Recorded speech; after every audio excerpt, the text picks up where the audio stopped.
हरे कृष्ण कृष्ण कृष्ण हरे हरे हरे राम राम राम हरे हरे हरे कृष्ण कृष्ण कृष्ण हरे हरे हरे राम राम राम हरे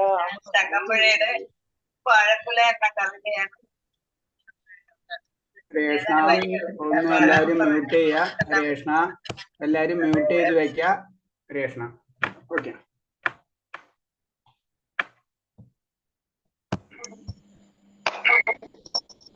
എല്ലാവരും ഒന്ന് മ്യൂട്ട് ചെയ്യുക. ഹരേ കൃഷ്ണ.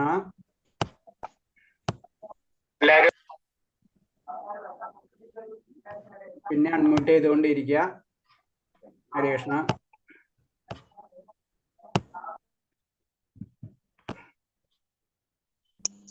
ഹരേ കൃഷ്ണ. ഹരേ കൃഷ്ണ. ഞാനൊന്ന് ലൈവ് ഇതിട്ടോട്ടെ, സ്ലൈഡ് എടുത്തോട്ടെ. എല്ലാവരും മ്യൂട്ട് ചെയ്യാട്ടോ ഹരേ കൃഷ്ണ. കാരണം എന്ന് വെച്ച് കഴിഞ്ഞാല് ഡിസ്റ്റർബ് ആവും. നിങ്ങൾ മറന്നു പോകും അൺമ്യൂട്ട് ചെയ്യാൻ. പിന്നെ സംസാരം, വീട്ടിലെ സംസാരങ്ങളൊക്കെ ഇവിടെ കേൾക്കാം. അപ്പൊ എല്ലാവരും ഒന്ന് ശ്രദ്ധിക്കുക, ഒന്ന് മ്യൂട്ട് ചെയ്യണം.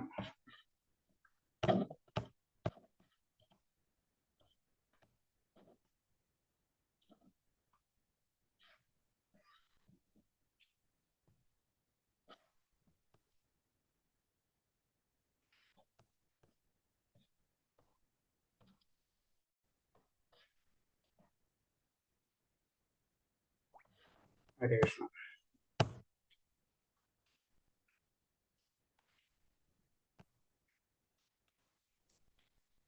ഹരേ കൃഷ്ണ. പ്രണാമം എല്ലാവർക്കും. നമുക്ക് ആദ്യം പ്രാർത്ഥനയിലേക്ക് കടക്കാം. ഹരേ കൃഷ്ണ പ്രഭുജി. ഹരേ കൃഷ്ണ മാതാജി. ഹരേ കൃഷ്ണ. എല്ലാവർക്കും പ്രണാമം. നമുക്ക് പ്രാർത്ഥനയിലേക്ക് കടക്കാം. ഓം നമോ ഭഗവതേ വാസുദേവായ. ഓം നമോ ഭഗവതേ വാസുദേവായ. ഓം നമോ ഭഗവതേ വാസുദേവായ. നാരായണം നമസ്കൃത്യം നരം ചൈവ നരോത്തമം ദേവീം സരസ്വതീം വ്യാസം തതോ ജയമുദ്രയേത് നഷ്ടപ്രായേഷു ഭദ്രേഷു നിത്യം ഭാഗവത സേവയാ ഭാഗവതേ ഉത്തമ ശ്ലോകേ ഭക്തിർഭവതി നഷ്ടകി മൂകം കരോതി വാചാലം പങ്കും ലംഘയതേ ഗിരി യത്കൃപതമഹം വന്ദേ പരമാനന്ദമാധവം ശ്രീഗുരു ദീനദാരിണം ശ്രീചൈതന്യമീശ്വരം അജ്ഞാനതിമിരാന്തസ്യ ജ്ഞാനാഞ്ജലശലാകയാ ചക്ഷുർമിലിതം യേന തസ്മൈ ശ്രീഗുരുവേ നമഃ. ശ്രീചൈതന്യം മനോഭീഷ്ടം സ്ഥാപിതം യേന ഭൂതലേ സ്വയം രൂപകഥാ മഹ്യം ദദാതി സ്വഭാന്തികം വന്ദേഹം ശ്രീഗുരു ശ്രീയുതപദകമലം ശ്രീഗുരും വൈഷ്ണവാംശ ശ്രീരൂപം സാഗരജാതം സഹനരഘുനാഥാനിതം തം സജീവം സാദേവം സാവധൂതം പരിജന സഹിതം കൃഷ്ണ ചൈതന്യ ദേവം ശ്രീരാധാ കൃഷ്ണപാദാൻ സഹനലളിത ശ്രീവിശാഖാനിം താം സാഹേ കൃഷ്ണ കരുണാ സിന്ധോ ദീനബന്ധോ ജഗത്പദേ ഗോപേശ ഗോപികാന്ത രാധാകാന്ത നമസ്തുതേ തപ്തകാഞ്ചന ഗൗരാംഗേ രാധേ വൃന്ദാവനേശ്വരി വൃഷഭാനുസുതേ ദേവി പ്രണമാമി ഹരിപ്രിയേ വാഞ്ചാകൽപതരൂപേച്ഛ കൃപാ സിന്ധിഭ്യേവ ച പതിനാം ഭാവനേഭ്യോ വൈഷ്ണവേഭ്യോ നമോ നമഃ. നമോ വിഷ്ണുപാദായ കൃഷ്ണപ്രേഷ്ഠായ ഭൂതലേ ശ്രീമദേ ഭക്തിവേദാന്ത സ്വാമിന്യതി നാമിനെ നമസ്തേ സാരസദേവേ ഗൗരവാണി പ്രചാരിണേ നിർവിശേഷ ശൂന്യവാദി പാശ്ചാത്യദേശധാരിണേ ജയ ശ്രീ കൃഷ്ണ ചൈതന്യ പ്രഭു നിത്യാനന്ദ ശ്രീ അദ്വൈത ഗദാധര ശ്രീവാസാദി ഗൗരഭക്തവൃന്ദ. ഹരേ കൃഷ്ണ കൃഷ്ണ കൃഷ്ണ ഹരേ ഹരേ ഹരേ രാമ രാമ രാമ ഹരേ ഹരേ. ഹരേ കൃഷ്ണ കൃഷ്ണ കൃഷ്ണ ഹരേ ഹരേ ഹരേ രാമ രാമ രാമ ഹരേ ഹരേ. ഹരേ കൃഷ്ണ കൃഷ്ണ കൃഷ്ണ ഹരേ ഹരേ ഹരേ രാമ രാമ രാമ ഹരേ ഹരേ. ഹരേ കൃഷ്ണ. പ്രഭാത് കി ജയ്, ഗുരുദേവ് കി ജയ്, ആനന്ദ കോടി വൈഷ്ണവ ഭക്തർക്ക് ജയ്. ഹരേ കൃഷ്ണ. നമ്മൾ ഇന്നലെ കർമ്മയോഗത്തില് 21ാമത്തെ ശ്ലോകം തൊട്ടല്ലേ സ്റ്റാർട്ട് ചെയ്യേണ്ടത്? 20 വരെ കഴിഞ്ഞല്ലേ നമ്മളെ? അതെ പ്രഭു, 21ാമത്തെ. ഓക്കെ, ശരി. അപ്പൊ നമ്മ കർമ്മയോഗമാണ്, 3ാമത്തെ അധ്യായമാണ്. അതിൽ 21ാമത്തെ ശ്ലോകം പറയുന്നത് 20 കഴിഞ്ഞ് 21. ഓക്കെ. യത്യച്ചരതി ശ്രേഷ്ഠ തഥാ ദേവതരോചന സയ്യദ് പ്രയാണം കുരുതോ ലോകസ്ഥനു വർത്തതേ. ഒരു ശ്രേഷ്ഠനായ വ്യക്തി എന്ത് തന്നെ ചെയ്താലും സാധാരണ ജനങ്ങൾ അദ്ദേഹത്തെ അനുകരിക്കുന്നു. മാതൃകപരമായ പ്രവർത്തികൾ അദ്ദേഹം സ്വീകരിക്കുന്ന മാനദണ്ഡങ്ങളെ ലോകമൊട്ടാകെ ആദരിക്കുന്നു. അപ്പൊ മെയിനായിട്ട് വലിയ വലിയ വ്യക്തികൾ, ആചാര്യന്മാര് അല്ലെങ്കിൽ ഉയർന്ന ലെവലിൽ ചിന്തിക്കുന്ന വ്യക്തികൾ, അവരെ പറ്റിയാണ് ഇത് പറയുന്നത്. കഴിഞ്ഞ ശ്ലോകത്തിൽ പറഞ്ഞ് ജനകൻ പോലുള്ള രാജാക്കന്മാര്, അതായത് അവര് പറയണെന്ന് വെച്ച് കഴിഞ്ഞാല് രാജാവാണ് ഋഷിമാരാണ്. അപ്പൊ അങ്ങനത്തെ ലെവലിലുള്ള വ്യക്തികൾ. അപ്പൊ അതേപോലെ തന്നെ അങ്ങനത്തെ ഉള്ള വ്യക്തികൾ അവർക്ക് പ്രത്യേകിച്ചൊന്നും ചെയ്യേണ്ട ആവശ്യമില്ല. എന്നിരുന്നാലും അവരെന്താണ്, സാമാന്യ ജനങ്ങൾക്ക് ആത്മീയമായ ഉന്നമനത്തിന് വേണ്ടിയിട്ടുള്ള കാര്യങ്ങൾ അവൾ ചെയ്തിരിക്കണം. അവർക്ക് ചെയ്യേണ്ട ആവശ്യമില്ല.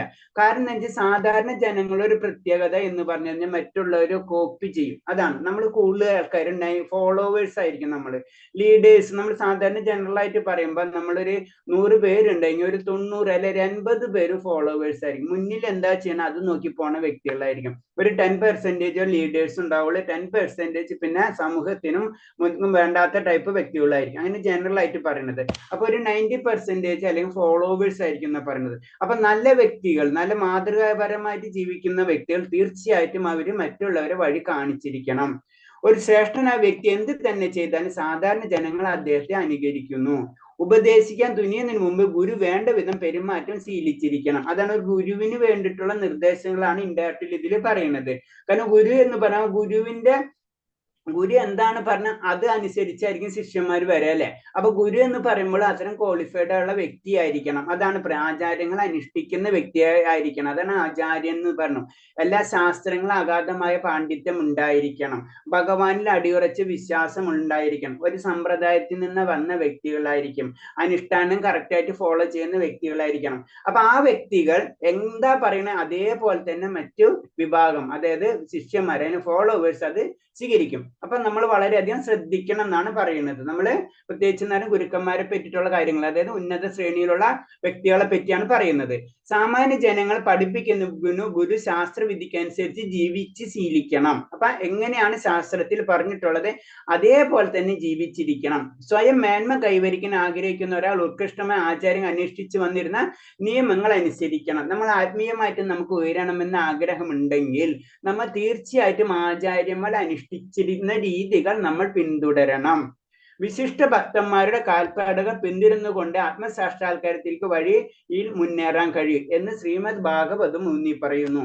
അപ്പൊ അതാണ് പറയുന്നത്, നമ്മള് ആചാര്യന്മാര്, ആ സത്യത്തെ കണ്ടറിഞ്ഞ വ്യക്തികൾ എന്താ പറയുന്നത്, എന്താ ചെയ്യുന്നത്, അതിനനുസരിച്ച് നമ്മൾ പ്രവർത്തിക്കണം.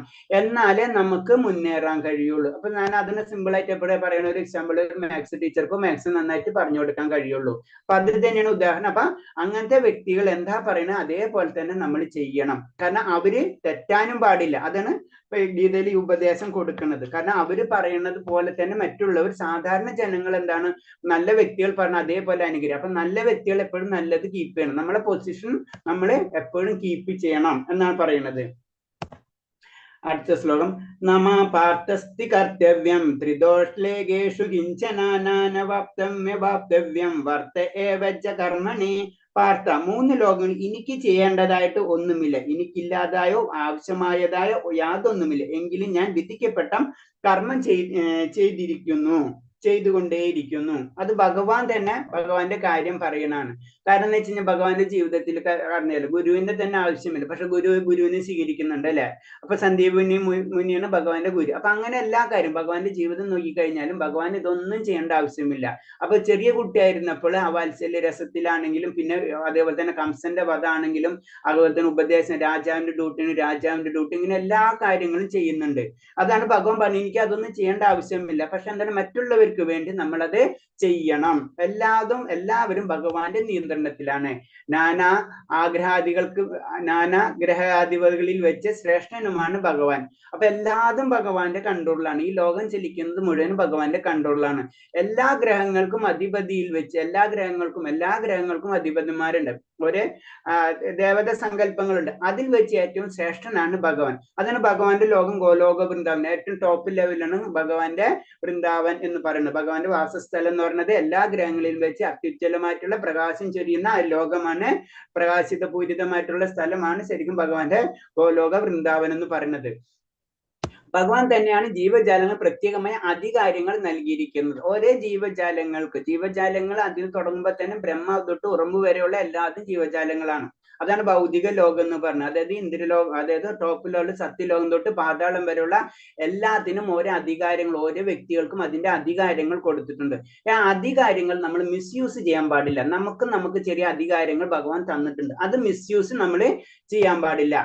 ഭഗവാൻ സർവ്വദേവന്മാർക്ക് ആരാധ്യനും ഭരണാധികാരി അഗ്രഗണ്യനുമാണ്. അപ്പൊ ഭഗവാനാണ് എല്ലാ ദേവാന്ന് പറഞ്ഞത് ഭഗവാനാണ്. സർവ്വദേവന്മാർക്കും ആരാധ്യനും ഭരണാധികാരി അഗ്രഗണ്യനുമാണ്. നമുക്കറിയാം, നമ്മൾ പലയിടത്തും കേട്ടിട്ടുണ്ട് അല്ല. കാരണം എന്ന് വെച്ച് കഴിഞ്ഞാൽ എന്തെങ്കിലും പ്രശ്നങ്ങൾ വരുമ്പോൾ എന്താണ്, ബ്രഹ്മദേവൻ ചെന്നിട്ട് ദേവന്മാരും ബ്രഹ്മദേവനും ചെന്നിട്ട് ഭഗവാനോട് ആ സങ്കടം അർപ്പിക്കുന്ന കാര്യങ്ങൾ നമുക്കറിയാം. അപ്പൊ അതാണ് ഭഗവാനോടാണ് എല്ലാ കാര്യങ്ങളും ചെന്ന് പറയുന്നത്. ഭഗവാന്റെ ആത്മാവും ശരീരവും വ്യത്യസ്തമല്ല, നിരപേക്ഷനാണ് അദ്ദേഹം. ഭഗവാന്റെ ഇന്ദ്രിയങ്ങളെല്ലാം ദിവ്യമാണ്. അതുകൊണ്ട് ഉദ്ദേശിക്കുന്നത് ഈ ഭൗതിക ലോകത്തിൽ നമുക്കെല്ലാവർക്കും ശരീരമുണ്ട് അല്ലെ, ശരീരമുണ്ട് ആത്മാവുണ്ട്, രണ്ടും രണ്ടാണ്. പക്ഷെ ഭഗവാനെ സംബന്ധിച്ചത് എന്താണ്, ഭഗവാന്റെ ശരീരവും ആത്മാവും ഒന്ന് തന്നെ, രണ്ടും അതീന്ദ്രിയങ്ങളാണ് എന്നാണ് പറഞ്ഞത്. അതേപോലെ തന്നെ ഭഗവാന്റെ ഇന്ദ്രിയങ്ങളുണ്ട്, നമുക്ക് കണ്ണുണ്ട് അല്ലെ, ഭഗവാനും കണ്ണുണ്ട്. പക്ഷെ നമ്മൾ കാണുന്ന പോലെയല്ല ഭഗവാൻ കാണാന്ന് മാത്രമേ ഉള്ളൂ. അതാണ് വ്യത്യാസം. നമ്മളെ കണ്ണ് എന്ന് പറയുമ്പോൾ ഭഗവാനും കണ്ണുണ്ട്, പക്ഷെ നമ്മളെ കണ്ണ് പോലെയല്ല ഭഗവാന്റെ കണ്ണ്. അതാണ് മനസ്സിലാക്കേണ്ടത്. അത് മുഴുവൻ അതീന്ദ്രിയ അവസ്ഥയിൽ. അതാണ് പറഞ്ഞത് ഭഗവാന് കണ്ണുകൊണ്ട് ഭക്ഷണം കഴിക്കാൻ പറ്റുമെന്ന് പറയുന്നത്. അത് നമുക്ക് മനസ്സിലാകാൻ വേണ്ടിയാണ് അത് പറയുന്നത്. അദ്ദേഹത്തിന് സമാനനായി, അദ്ദേഹത്തെ ശ്രേഷ്ഠനായി ആരും തന്നെയില്ല. അപ്പൊ ഏറ്റവും ടോപ്പാണ് ഭഗവാൻ, അതിന്റെ അപ്പുറത്ത് ആരുമില്ല. കാരണങ്ങൾക്ക് കാരണമാണ് ഭഗവാൻ, അതാണ് അതിൽ പറയുന്നത്. വൈദിക ഗ്രന്ഥങ്ങളുടെ വിധി നിഷേധങ്ങൾക്ക് അതീതനാണ് നിഷേധങ്ങൾ അതീതനാണ് ഭഗവാൻ. എന്നിരിക്കലും വേദശാസ്ത്രം അതിലംഘിക്കുന്ന ഒരു പ്രവൃത്തിയും അദ്ദേഹം ചെയ്യാറില്ല. കാരണം ഭഗവാൻ തന്നെ സൃഷ്ടിച്ചിട്ടുള്ള വേദങ്ങൾ അല്ലെ. പക്ഷെ എന്നിരുന്നാലും ഭഗവാന് വേണമെങ്കിൽ അതൊക്കെ തെറ്റിക്കാനുള്ള കഴിവുണ്ട്. ഒരു രാജ്യത്തിന് നിയമങ്ങൾ ബാധകമല്ല. പക്ഷെ ഭഗവാൻ അങ്ങനെയല്ല. ആ നിയമങ്ങൾ ഭഗവാൻ ഉണ്ടാക്കിയിട്ടുണ്ടെങ്കിൽ ആ നിയമത്തിൽ തന്നെയാണ് ഭഗവാൻ എല്ലാ കാര്യങ്ങളും ചെയ്യുന്നത്. അതാണ്, അത് ലംഘിക്കുന്ന ഒരു പ്രവൃത്തിയും അദ്ദേഹം ചെയ്യാറില്ല. കാരണം അതെന്താണ്, അത് മറ്റുള്ളവർക്കൊരു ഇത് കൊടുക്കും, തെറ്റായ ഒരു സന്ദേശമാണ് കൊടുക്കണം. അതാണ് പറഞ്ഞത്. അപ്പൊ ആ ശ്ലോകം അതിൽ കൂടെ പറഞ്ഞു തരുന്നത്. അടുത്ത ശ്ലോകം, യദീഹവ്യം ന വർത്തേയം ജാതു കർമ്മണ തത്രിതാ മമ വർത്താനുവർത്തന്തേ മനുഷ്യ പാർത്ഥ സർവശ. വിധിക്കപ്പെട്ട കർമ്മങ്ങൾ ഞാൻ ശ്രദ്ധയോടെ ചെയ്യാതിരുന്നുവെങ്കിലും അല്ലയോ പാർത്ഥ, ജനങ്ങൾ എന്റെ മാർഗം പിന്തുടരുന്നുമായിരുന്നു. അപ്പൊ ഇതിൽ പറയുന്നത് ഭഗവാന്റെ റൂൾസ് കാര്യങ്ങൾ ഭഗവാൻ ചെയ്യാതിരുന്നാലും, ശ്രദ്ധയോടെ ചെയ്യാതിരുന്നുവെങ്കിലും അല്ലയോ പാർത്ഥ, ജനങ്ങൾ എന്റെ മാർഗം പിന്തുടരുന്നു. അതിന് നമ്മൾ എന്താണെങ്കിലും നമ്മൾ മുന്നിലുള്ള വ്യക്തി എന്ത് ചെയ്യണോ അത് നമ്മൾ കോപ്പി ചെയ്യും. അപ്പൊ അത് കാരണം കൊണ്ടെന്ന് വളരെയധികം ആചാര്യന്മാരെ പറ്റിയിട്ടുള്ള ആചാര്യന്മാർക്കുള്ള ഒരു ഉപദേശമാണ് നമ്മളെ കർത്തവ്യങ്ങൾ കറക്റ്റായിട്ട് ചെയ്യണം. ഇൻഡയറക്റ്റായിട്ട് നമുക്കും ഒരു ഉപദേശമാണ് അത്. കാരണം നമ്മളെ ഡ്യൂട്ടി നമ്മൾ കറക്റ്റായിട്ട് ചെയ്തിരിക്കണം. ആത്മീയ പുരോഗതിക്ക് ആവശ്യമായ സാമൂഹ്യ ശാസ്ത്രം പുലർത്തിപ്പോരാൻ വേണ്ടി വംശപാരമ്പര്യം അനുസരിച്ചുള്ള ആചാര്യങ്ങൾ സംസ്കാര സമ്പന്നനായ ഏത് മനുഷ്യനും വിധിക്കപ്പെട്ടിട്ടുണ്ട്. അപ്പൊ നമുക്ക് ആത്മീയ സാക്ഷാത്കാരത്തിന് വേണ്ടിയിട്ടുള്ള പല കാര്യങ്ങളും നമുക്ക് വിധിച്ചിട്ടുള്ളതാണ്. അത് നമ്മൾ ചെയ്തുകൊണ്ടിരിക്കണം. അതാണ് നമ്മളെ പലതരം സംസ്കാരങ്ങൾ ഇതല്ലേ. നമുക്ക് സിമ്പിൾ ആയിട്ട് പറയും, വിവാഹമായാലും അതുപോലെ തന്നെ ചോറൂണാണെങ്കിലും ഇതൊക്കെ ഓരോ സംസ്കാരങ്ങളാണ് അല്ലെ. ആ സംസ്കാരങ്ങൾ പുറത്തുനിന്ന് എന്തിനാണ്, അത് പതുക്കെ നമ്മൾ ആത്മീയ സാക്ഷാത്കാരത്തിന്റെ ഒരു ചവിട്ടുപടിയാണ്. അപ്പൊ അത് എന്തിനെന്ന് വെച്ചാൽ ഇതൊക്കെ അതിന്റെ ഒരു പ്രാക്ടീസ് ആണ് നമ്മൾ ചെയ്യുന്നത് ആത്മീയതയിലേക്ക്. നമ്മൾ പറയില്ല, ക്ഷേത്രങ്ങളിൽ എന്തിനാ ദർശനം ചെയ്യുന്നത്, ഭഗവാൻ എന്തിനാ പൂജിക്കുന്നൊക്കെ ചോദിക്കും. അപ്പൊ അതിന്റെ കാരണം എന്ന് വെച്ചാൽ ഇതൊക്കെ ചെയ്യുന്നത് എന്താണ്, ആ ഒരു ശക്തി ഉണ്ട്, അതിനെപ്പറ്റി നമ്മൾ ചിന്തിക്കുകയാണ് നമ്മൾ അറിയാണ്ട്. അപ്പൊ അങ്ങനെയാണ് നമ്മൾ പതുക്കെ ആത്മീയ സാക്ഷാത്കാരത്തിനുള്ള അന്വേഷണത്തിലേക്ക് നമ്മൾ കടക്കുള്ളൂ. മതപരമായ എല്ലാ ആചാരങ്ങളും നല്ലൊരു ഗൃഹസ്ഥൻ എന്ന നിലയിൽ ഗൃഹത്തിലും പുറത്തും ശ്രീകൃഷ്ണ ഭഗവാൻ അനുഷ്ഠിച്ചിരുന്ന് ഭാഗവത്തിൽ നിന്നറിയാം. കാരണം ഭഗവാൻ ഇതൊന്നും ചെയ്യേണ്ട ആവശ്യമില്ല. പക്ഷെ എന്നിരുന്നാലും ഭഗവാൻ എന്താണ്, അത് കാണിച്ചു കൊടുക്കണം മറ്റെല്ലാവർക്കും. കാരണം ഗൃഹസ്ഥനായിരിക്കുമ്പോ എന്ത് ചെയ്യണം, അതിന് പുറത്ത് ഒരു ക്ഷത്രിയനായിരിക്കുമ്പോ എന്ത് ചെയ്യണം, ഒരു വൈശ്യന്റെ ഡ്യൂട്ടിയും ചെയ്തിട്ടുണ്ടല്ലേ, വൈശ്യന്റെ ഡ്യൂട്ടി. രാജാവിന്റെ മകനായിട്ട് വരുമ്പോ ആ വൈശ്യന്റെ ഡ്യൂട്ടി, അങ്ങനെ ഏത് കാര്യം എടുത്താലും ഭഗവാൻ അത് കാണിച്ചു കൊടുക്കണം മറ്റുള്ള ജനങ്ങൾക്ക്.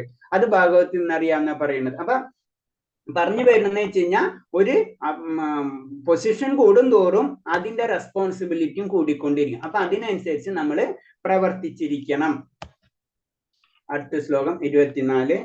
ഉത്സീദേയുരുമാലോകാനാകുരം കർമ്മ ചേദഹം സംകര്യസ്യ ച കർത്തസ്യ ഉപഹന്യാമി മാ പ്രജാം.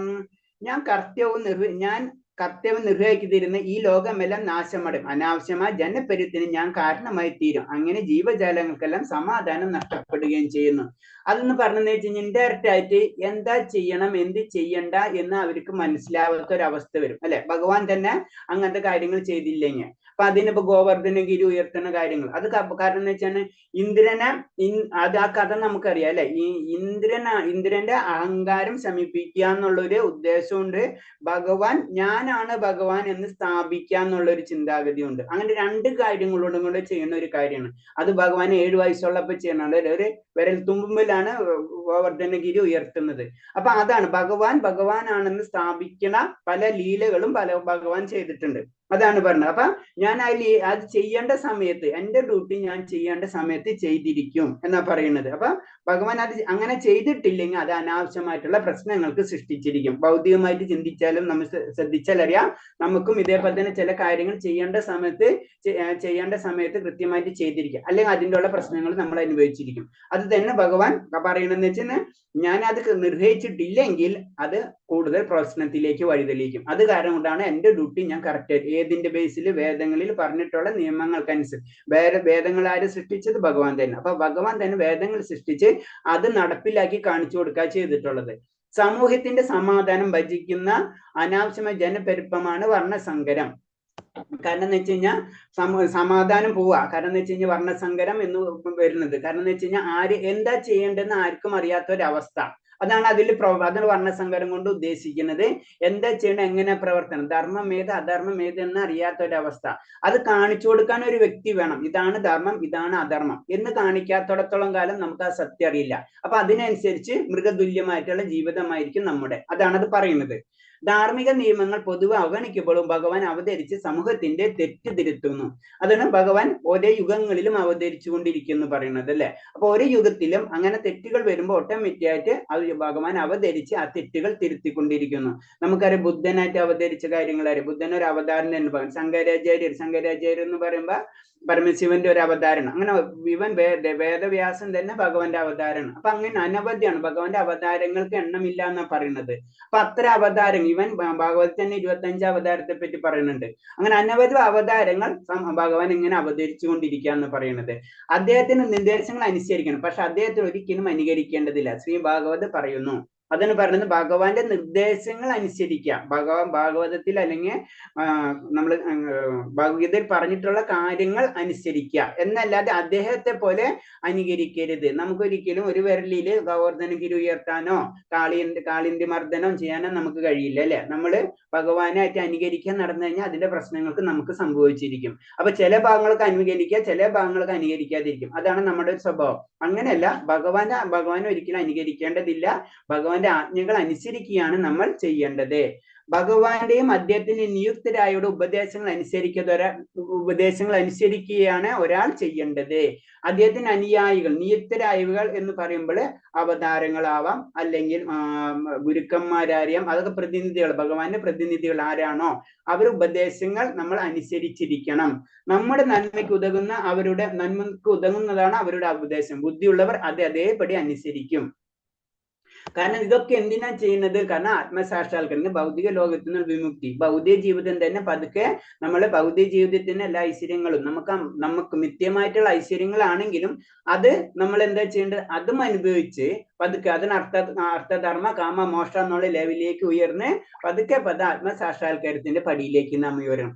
അതിനു വേണ്ടിയിട്ടുള്ള എല്ലാ ഉപദേശങ്ങളും നമുക്ക് തന്നിട്ടുണ്ട്. അത് എന്ത് ബുദ്ധിയുള്ളവൻ അത് അതേപോലെ അനുസരിച്ചിരിക്കും. അടുത്ത ശ്ലോകം. സക്ത കർമ്മണ്യ വിദ്വാംസ യഥാ കുർവന്തി ഭാരത കുര്യാദ് വിദ്വാംസ്കദാസ്ത ജിഗീർഷിർ ലോകസംഗ്രഹം. അറിവില്ലാത്തവർ ബലാകാംക്ഷ മൂലം കർത്തവ്യം നിറവേറ്റുന്നത് പോലെ വിദ്വാന്മാർ ജനങ്ങളെ നല്ല വഴിക്ക് നയിക്കാൻ വേണ്ടി പ്രവർത്തിക്കണം. പക്ഷെ ആ ഫലത്തിൽ ആസക്തരാവാൻ പാടില്ല. അപ്പൊ പറയണത് അറിവില്ലാത്തവർക്ക് എന്താ ചെയ്യേണ്ടതെന്ന് അറിയില്ല. അവർ എന്തൊരു കാര്യം ചെയ്യുമ്പോൾ എന്തെങ്കിലും ഫലം പ്രതീക്ഷിച്ചുകൊണ്ടിരിക്കും. പക്ഷെ എന്താണ് വിദ്വാൻമാർ, അത് അറിവുള്ള വ്യക്തികൾ, അവർക്ക് അല്ലെങ്കിൽ ഗുരുക്കന്മാർ അവർക്ക് കാര്യങ്ങൾ എന്താണെന്ന് അറിയാം. അപ്പൊ അവരൊരിക്കലും അതിന്റെ ബലം പ്രതീക്ഷിക്കില്ല. അതാണ് അതിൽ പറയുന്നത്. കൃഷ്ണബോധം ഉള്ളവനും അതില്ലാത്തവനും തമ്മിലുള്ള വ്യത്യാസം ആഗ്രഹത്തിന്റെ കാര്യത്തിലാണ്. കൃഷ്ണാവബോധം ഭഗവാനുള്ള അവബോധം വന്നു കഴിഞ്ഞ വ്യക്തി, ആ ജ്ഞാനം അറിഞ്ഞ വ്യക്തിക്ക് എന്താണ്, അവന് പ്രത്യേകിച്ച് ബലം പ്രതീക്ഷിക്കില്ല. ഒക്കെ ഭൗതികമായിട്ടുള്ള വസ്തുക്കളാണെന്നും അതിൽ നിന്നുള്ള കാര്യങ്ങളൊക്കെ ക്ഷണികമാണെന്ന് ആ വ്യക്തിക്ക് അറിയാം. ആ വ്യക്തി എപ്പോഴും ഭഗവാന്റെ സാമീപ്യവും അല്ലെങ്കിൽ ഭഗവത് സാക്ഷാത്കാരമായിരിക്കും ആഗ്രഹിക്കുന്നത്. പക്ഷെ അറിവില്ലാത്ത വ്യക്തി എന്താണ്, അജ്ഞത എന്ന് പറയുമ്പോൾ ആ വ്യക്തിക്ക് ഒന്നും അറിയില്ല. ആ വ്യക്തി എന്താണ്, ശരിക്കും മൃഗതുല്യമായിട്ടുള്ള ജീവിതമാണ് നയിക്കുക. അതാണ് ബലം എപ്പോഴും പ്രതീക്ഷിച്ചുകൊണ്ടിരിക്കും. കൃഷ്ണബോധമുള്ള ആൾ വളർച്ചയ്ക്കുതകാവുന്ന ഒരു കർമ്മവും ചെയ്യുന്നില്ല. കൃഷ്ണബോധമുള്ളവൾ അതിന്റെ വളർച്ചയ്ക്കുതകാത്ത ഒരു കർമ്മവും ചെയ്യില്ല. അതായത് നമ്മളൊരു ഭക്തനാവാൻ ശ്രമിക്കുമ്പോൾ നമ്മൾ എന്താണ്, ഭക്തിപരമായിട്ടുള്ള കാര്യങ്ങളായിരിക്കും നമുക്ക് ഇമ്പോർട്ടൻസ് കൊടുക്കുക. ഭൗതികമായിട്ടുള്ള കാര്യങ്ങൾക്ക് നമ്മൾ ഇമ്പോർട്ടൻസ് കുറച്ചിരിക്കും. കാരണം നമ്മൾ എപ്പോഴും ചിന്തിക്കുക എന്താണ്, ഭക്തിപരമായിട്ട് ഉയരേണ്ട കാര്യങ്ങൾ എന്തൊക്കെയാ, അതിന്റെ അന്വേഷണവും അതിനനുസരിച്ചുള്ള പ്രവൃത്തികളുമായിരിക്കും ശരിക്കും ഒരു ആത്മജ്ഞാനി, അറിവ് നേടാൻ ആഗ്രഹിക്കുന്ന വ്യക്തി ചെയ്യുക. ഒരു അജ്ഞൻ ചെയ്യുന്ന കർമ്മം സ്വന്തം ഇന്ദ്രിയപൂർത്തിക്കായിരിക്കും. എന്നാൽ ഭക്തൻ ഭഗവാന്റെ പ്രീതിക്ക് വേണ്ടിയുമായിരിക്കും. അപ്പൊ എന്താണ്, ഒരു സാധാരണ വ്യക്തി എന്താ ചെയ്യും, നമ്മുടെ ആഗ്രഹങ്ങൾ പൂർത്തീകരിക്കാൻ വേണ്ടിയിട്ടുള്ള കാര്യങ്ങൾ മാത്രമായിരിക്കും ചെയ്യുക. പക്ഷെ ഒരു ഭക്തൻ എന്താണ്, ഭഗവാന്റെ പ്രീതിക്ക് വേണ്ടിയിട്ടുള്ള കാര്യങ്ങൾ മാത്രമായിരിക്കും ആ ഭക്തൻ. അപ്പൊ ഒരു ഭക്തനും ഒരു ഭൗതികവാദിയും തമ്മിലുള്ള വ്യത്യാസമാണ് പറയുന്നത്. അതുകൊണ്ട് കർമ്മം ചെയ്യേണ്ടത് എങ്ങനെയെന്നും അതിന്റെ ബലം കൃഷ്ണബോധത്തിന് ഉപയോഗപ്പെടുത്തേണ്ടത് എങ്ങനെയെന്നും ഭക്തന്മാർ ജനങ്ങൾക്ക് കാട്ടിക്കൊടുക്കണം. അതാണ് ആചാര്യന്മാര് നമുക്ക് കാണിച്ചത്. അവരവർ മുക്താവസ്ഥയിൽ തന്നെയാണ്. അവർക്ക് ഇനി പ്രത്യേകിച്ച് ചെയ്യേണ്ട ആവശ്യമില്ല. അവർ ആ ലെവലിലേക്കൊക്കെ എത്തിക്കഴിഞ്ഞ വ്യക്തികളാണ്. പക്ഷെ അവരെന്നിരുന്നാലും നമ്മളെ ഇടയിൽ ഇറങ്ങി വന്ന് നമുക്ക് ഭക്തിയുത സേവനങ്ങൾ എങ്ങനെയാണ് ചെയ്യേണ്ടതും ആത്മസാക്ഷാത്കാരം എങ്ങനെയാണ് ലഭിക്കേണ്ട ആ മാർഗങ്ങളൊക്കെ പറ്റി നമുക്ക് പറഞ്ഞു തരും.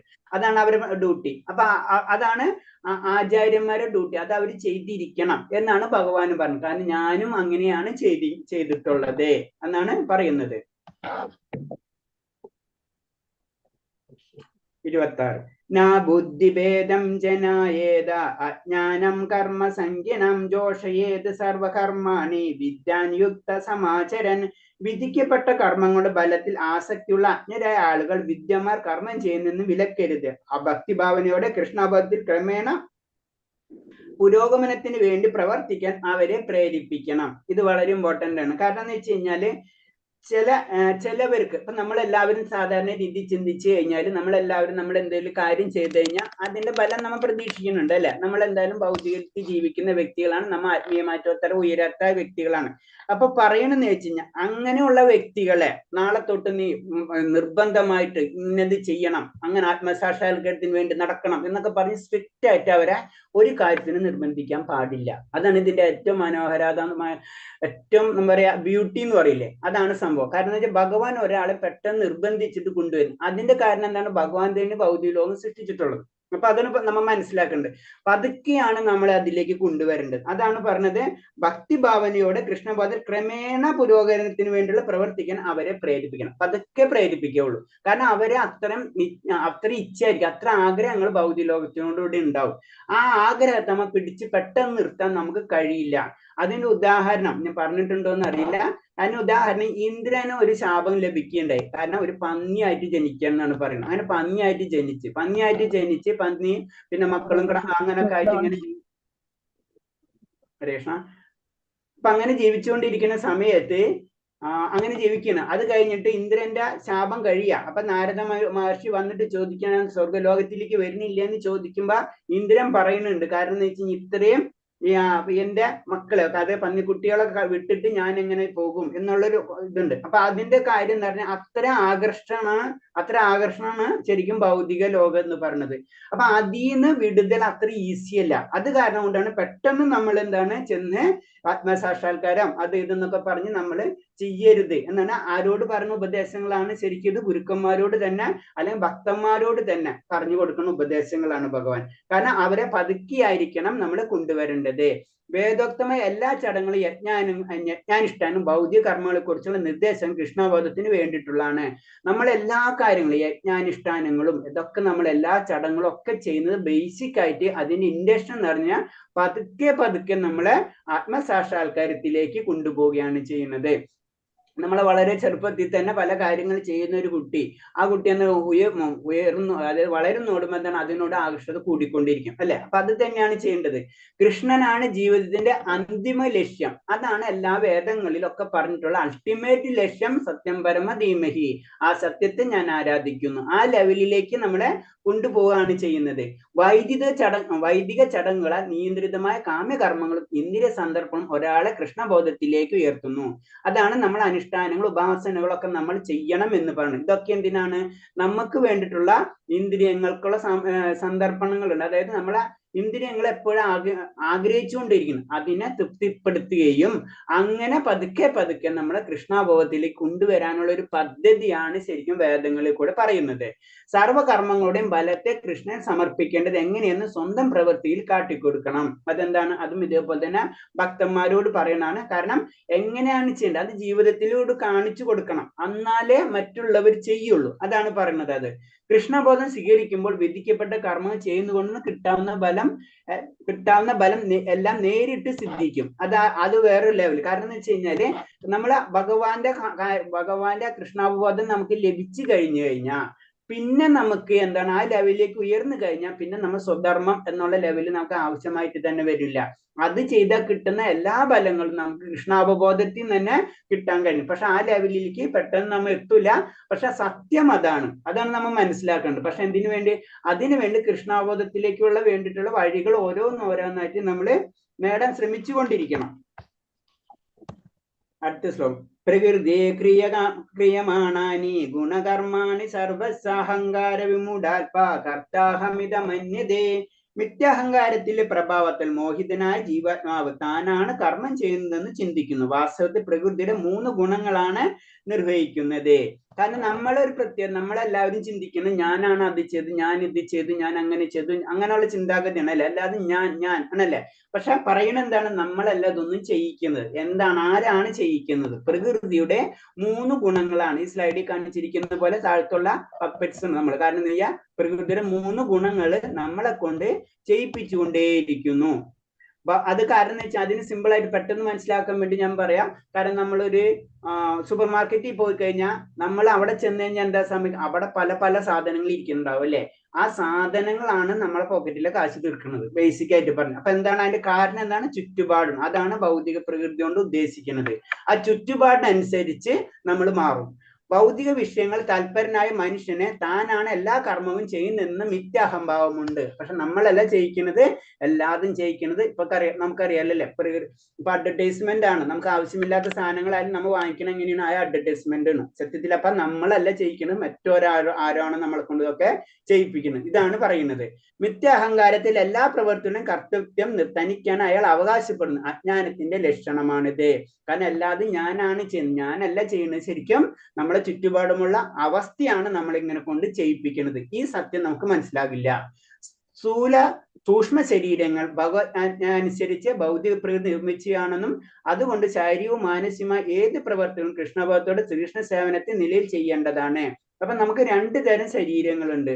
ഒന്ന് സൂക്ഷ്മ ശരീരം, ഒന്ന് സ്ഥൂല ശരീരം. അപ്പൊ സ്ഥൂല ശരീരം എന്ന് പറയുമ്പോൾ നമ്മുടെ പഞ്ചഭൂത നിർമ്മിതമായിട്ടുള്ള അഗ്നിവായു ജലം ഭൂമി പിന്നെ ആകാശം, ഇങ്ങനെ പഞ്ചഭൂത നിർമ്മിതമായിട്ടുള്ളതാണ് നമ്മളെ സ്ഥൂല ശരീരം. അതെന്താ? മരണത്തോടുകൂടി അത് നശിച്ചു പോകും അല്ലെ. പക്ഷെ സൂക്ഷ്മ ശരീരം എന്ന് പറഞ്ഞ മനസ്സ്, ബുദ്ധി, മിഥ്യാഹങ്കാരം, ഇതാണ് നമ്മൾ അടുത്ത ജന്മത്തിലേക്ക് കൊണ്ടുപോകുന്നത്. ഈ ജന്മത്തിലെ എല്ലാ കാര്യങ്ങളും നമ്മൾ സൂക്ഷിച്ചു വെക്കുന്നത് ഇവിടെയാണ്. നമ്മളെല്ലാ കർമ്മങ്ങളും കർമ്മബന്ധനങ്ങളും ഒക്കെ ഇതിലാണ് ഇരിക്കുന്നത്. അതിനനുസരിച്ച് ഈ സൂക്ഷ്മ ശരീരത്തിന്റെ അവസ്ഥ എങ്ങനെയാണ് അതിനനുസരിച്ചായിരിക്കും നമുക്ക് അടുത്ത ഒരു ജീവിതം, ഒരു ശരീരം നമുക്ക് ലഭിക്കുന്നത്. ആത്മാവ് അതിന്റെ കൂടെ അങ്ങോട്ട് പോകുന്നു മാത്രമേ ഉള്ളൂ. അപ്പൊ ആത്മാവ് പോകുന്നതോടുകൂടി ഈ സൂക്ഷ്മ ശരീരം, അതായത് പിന്നീട് വരുന്നുണ്ട് അതിന്റെ കാര്യങ്ങളൊക്കെ. കാറ്റ് ഗന്ധത്തെ വഹിച്ചുണ്ടെന്ന് പോകുന്ന പോലെ എന്നുണ്ട്. അപ്പൊ കാറ്റ് എന്ന് പറയുന്നതാണ് ശരിക്കും ആത്മാവും, ഗന്ധം എന്ന് പറയുന്നതാണ് നമ്മുടെ ജീവിത സങ്കല്പങ്ങൾ. ആ സൂക്ഷ്മ ശരീരം അത് അങ്ങോട്ട് കൊണ്ടുപോവാണ് ചെയ്യുന്നു പറയുന്നത്.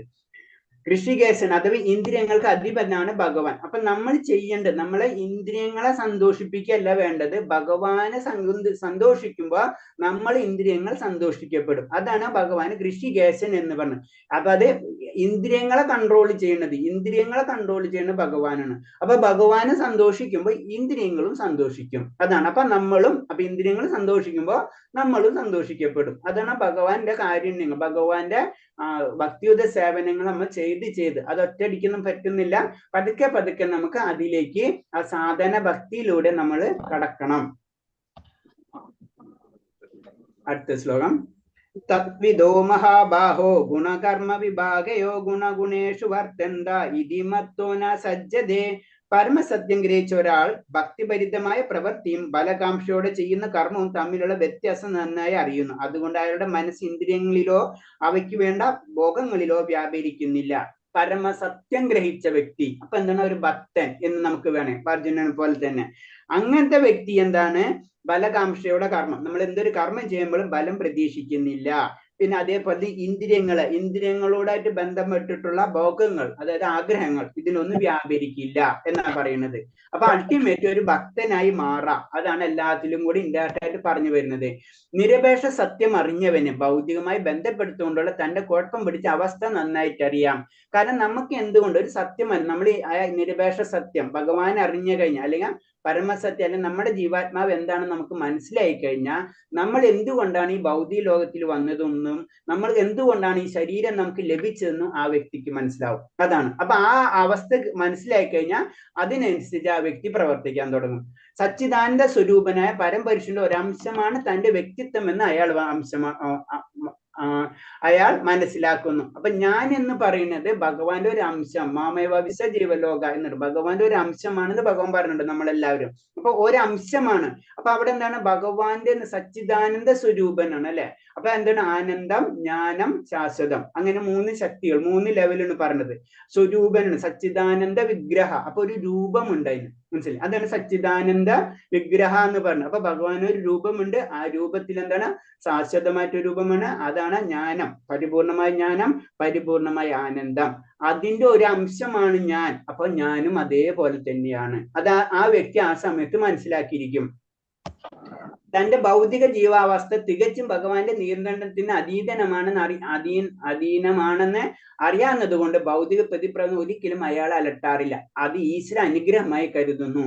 കാരണം നമ്മുടെ ജീവിതാവസ്ഥയ്ക്ക് കാരണം നമ്മൾ ചെയ്ത പല കർമ്മങ്ങളായിരിക്കും, മുൻജന്മങ്ങളിലും ഈ ജന്മത്തിലും ചെയ്തിട്ടുള്ള കാര്യങ്ങളാണ്. അപ്പൊ അതിനനുസരിച്ച് പ്രകൃതി നമുക്ക് അതിൻ്റെ അനുസരിച്ചുള്ള കാര്യങ്ങൾ നമുക്ക് ചെയ്തുകൊണ്ടിരിക്കും.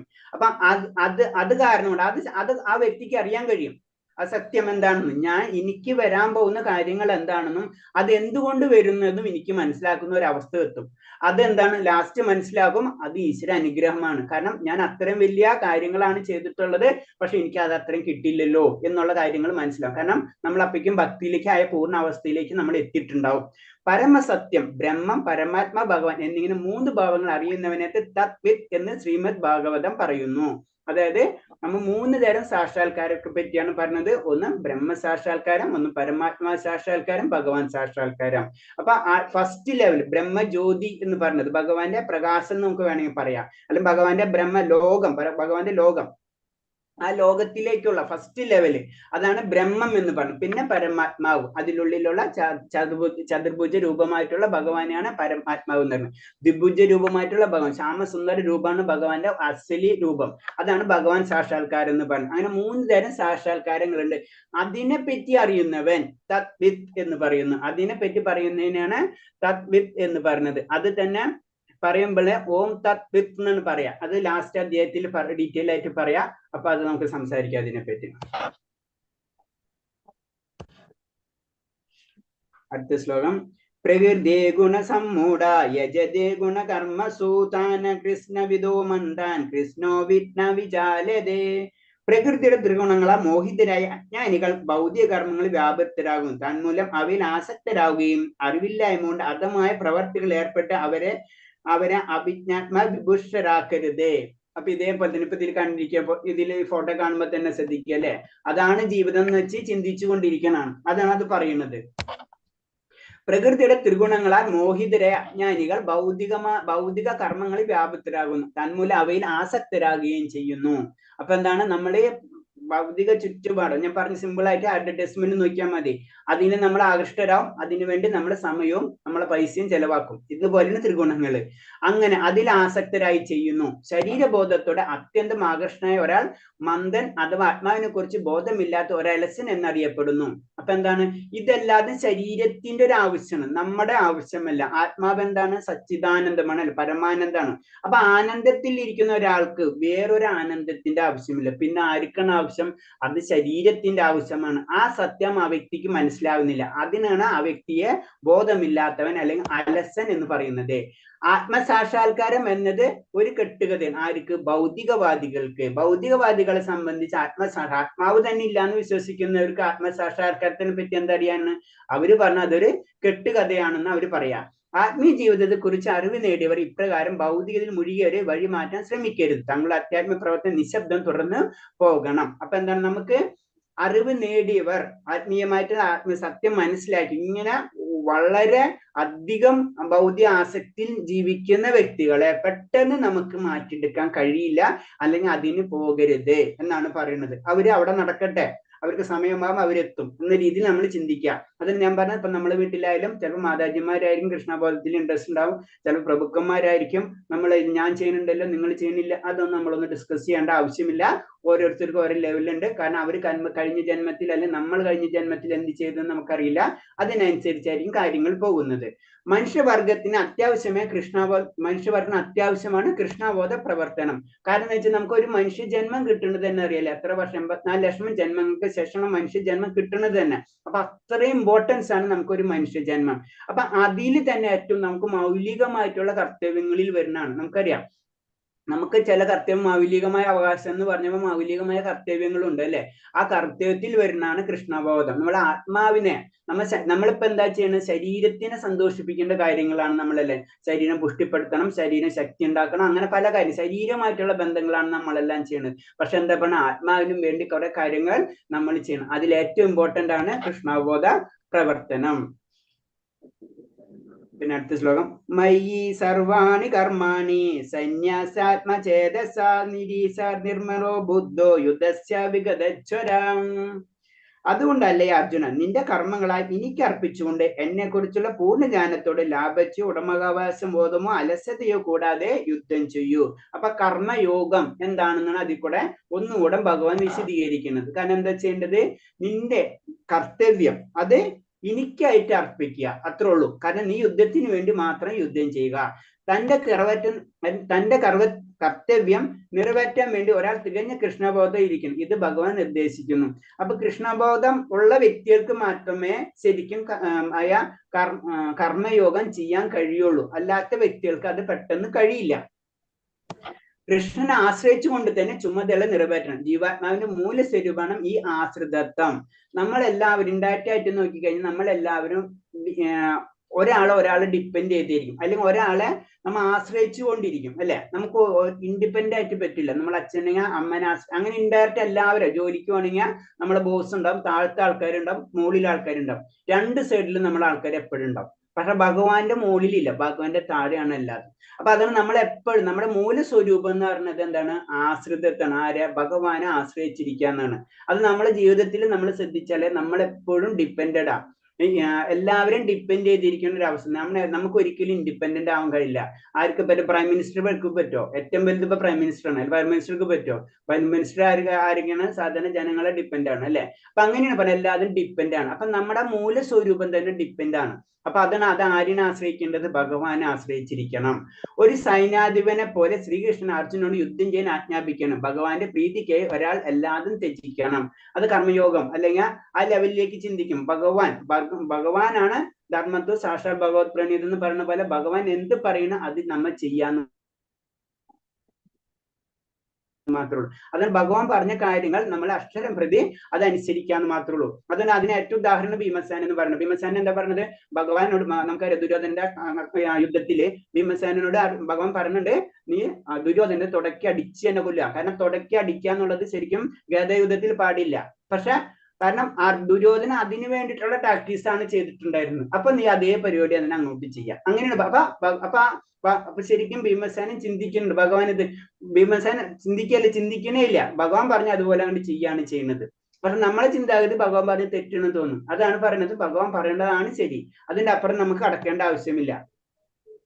എല്ലാ ജീവാത്മാക്കളുടെയും ആത്മാവാണ് ഭഗവാൻ. എല്ലാ ജീവാത്മാക്കളുടെ ആത്മാവ്, അതാണ് പരമാത്മാവ് എന്ന് പറഞ്ഞത്. നമുക്ക് എല്ലാ ആത്മാക്കളുണ്ട്. എല്ലാത്തിന്റെയും ആത്മാവ് ഏതാണ്? പരമാത്മാവാണ്. എല്ലാത്തിനെയും കൺട്രോൾ ചെയ്യുന്ന ഭഗവാനാണ്. അതാണ് ഭഗവാനെ എല്ലാ ജീവാത്മാക്കളുടെയും ആത്മാവ് എന്ന് പറയുന്നത്. സ്വാർത്ഥ താല്പര്യമില്ലാതെ പൂർണ്ണമായും പരമാത്മയെ ആശ്രയിച്ച് ജീവിക്കുന്ന ആൾ അഥവാ കൃഷ്ണബോധം സിദ്ധിച്ചവൻ അധ്യാത്മ ചേതസ് എന്ന് അറിയപ്പെടുന്നു. കാരണം എന്താണ്? നമുക്കറിയാം, നമ്മൾ ആത്മസാക്ഷാത്കാരത്തിന്റെ ലെവലിൽ എത്തുമ്പോൾ നമുക്ക് ആത്മീയ ചേതസ് നമ്മൾ തിരിച്ചു കിട്ടുക ചെയ്യുന്നത്. നമുക്ക് ആത്മീയ ചേതസ് ഉണ്ട്, പക്ഷെ ഭൗതിക ലോകത്തിൽ ആ മാലിന്യം കൊണ്ട്, ഇപ്പൊ നമ്മൾ പറയില്ല, ഒരു രത്നം ചെളി കൊണ്ട് മൂടിയിരിക്കുന്നത് പോലത്തെ അവസ്ഥയാണ് അല്ലെ. ആ ചെളി എന്ന് നമ്മൾ കഴുകി കളയുന്ന ആ രത്നത്തിന്റെ ആ വൈഡൂര്യാണെങ്കിൽ വൈഡൂര്യം അത് പ്രകാശിക്കാൻ തുടങ്ങും. അത് തന്നെയാണ് നമ്മളെ ചേതസ്, നമ്മളെ ആത്മചൈതന്യം. അതാണ് നമ്മുടെ ഭൗതിക ലോകത്തിൽ നിന്നുള്ള മാലിന്യങ്ങൾ ഒന്നൊന്നായിട്ട് കളഞ്ഞു കഴിഞ്ഞാൽ നമുക്ക് ആ തേജസ് തിരിച്ചു കിട്ടും. അതിനു വേണ്ടിയുള്ള പ്രവർത്തനമാണ് ശരിക്കും കൃഷ്ണബോധ പ്രവർത്തനം. അടുത്ത ശ്ലോകം. ഏമേ മതമിതം നിത്യം അനിഷ്ടന്തി മാനവാ ശ്രദ്ധേ വന്ദനസൂയന്തോ മുച്യതേ തേപി കർമ്മഭി. എന്റെ ആജ്ഞാനുസരണം സ്വകർമ്മങ്ങൾ നിർവഹിക്കുകയും അസൂയ കൂടാതെ വിശ്വാസപൂർവ്വം ഈ ഉപദേശം അനുസരിക്കുകയും ചെയ്യുന്നവർ കർമ്മഫലങ്ങളിൽ കുടുക്കിൽ നിന്ന് മോചനം തേടുകയും ചെയ്യുന്നു. അപ്പൊ ഭഗവാൻ ക്ലിയർ കട്ട് നമ്മളോട് പറഞ്ഞു തരുന്നു. എന്താ പറയണത്? എന്റെ ആജ്ഞാനുസരണം സ്വകർമ്മങ്ങൾ നിർവഹിക്കും, അസൂയ കൂടാതെ വിശ്വാസപൂർവ്വം ഉപദേശങ്ങൾ ചെയ്യും. ഭഗവാൻ പറയണത് എന്തേ? അതേപോലെ നമ്മൾ പ്രവർത്തിക്കാം. ഈ ഫോട്ടോ കാണിച്ചിരിക്കും എന്ന് പറഞ്ഞാൽ ഭഗവാൻ പല കാര്യങ്ങൾ പറഞ്ഞു. ഭഗവാനെ പ്രാർത്ഥിക്കാൻ പറയണം. അപ്പൊ അതേപോലെ നമ്മൾ പ്രാർത്ഥനകൾ നമ്മൾ ചെയ്യണം. ആ രീതി അതേ രീതിയിൽ പറയണം. ഇപ്പൊ ഒരു കമ്പനി മാനേജർ നമ്മളോട് ഒരു കാര്യം പറഞ്ഞാൽ അത് നമ്മൾ ചെയ്യാന്ന് മാത്രമേ ഉള്ളൂ അല്ലെ. അല്ല കമ്പനി മാനേജർ നീ എന്തിനാ അത് പറയാൻ ചെയ്ത് നീ എന്ന്. കാരണം കമ്പനി മാനേജർക്ക് അറിയാം എന്ത് ചെയ്യണം, അല്ലെങ്കിൽ അവിടുത്തെ ഒരു എഞ്ചിനീയറിന് ആ എഞ്ചിനീയർക്ക് അറിയാം എന്ത് ചെയ്യണമെന്ന്. അപ്പൊ അതിന്റെ അപ്പുറത്തേക്ക് നമുക്ക് ചോദിക്കേണ്ട ആവശ്യമില്ല, ആൾക്ക് എല്ലാ കാര്യങ്ങളും അറിയാം എന്ന് പറഞ്ഞ പോലെ ഭഗവാൻ പറഞ്ഞ കാര്യങ്ങൾ നമ്മൾ പ്രവർത്തിക്കുക, അല്ലെങ്കിൽ ഗുരുക്കന്മാര് പറഞ്ഞ കാര്യങ്ങൾ നമ്മൾ പ്രവർത്തിക്കുക. അതിനനുസരിച്ചുള്ള ഫലം നമുക്ക് പ്രതീക്ഷിക്കാം. കാരണം ഇതിന്റെ ഒക്കെ റിസർച്ച് ആൾറെഡി കഴിഞ്ഞു. കാരണം നമ്മൾക്ക് റിസർച്ച് ചെയ്യേണ്ട ആവശ്യമില്ല ഇതിലൊന്നും. കാരണം ഇതൊക്കെ ആൾറെഡി റിസർച്ച്ഡ് ആണ്.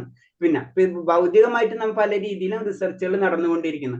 ആ ചിന്താഗതി അനുസരിച്ചാണ് നമ്മൾ ആത്മീയനെ ചിന്തിക്കുന്നത്. ആത്മീയത ആൾറെഡി കഴിഞ്ഞ കാര്യമാണ്. അതെല്ലാ കാര്യങ്ങളും സത്യമാണ്. അതിനെ പിന്നെ ചോദ്യം ചെയ്യാനുള്ള അവസ്ഥ നമുക്കറിയില്ല. ഇപ്പൊ നമ്മളിപ്പോ ഒന്നും അറിയില്ല.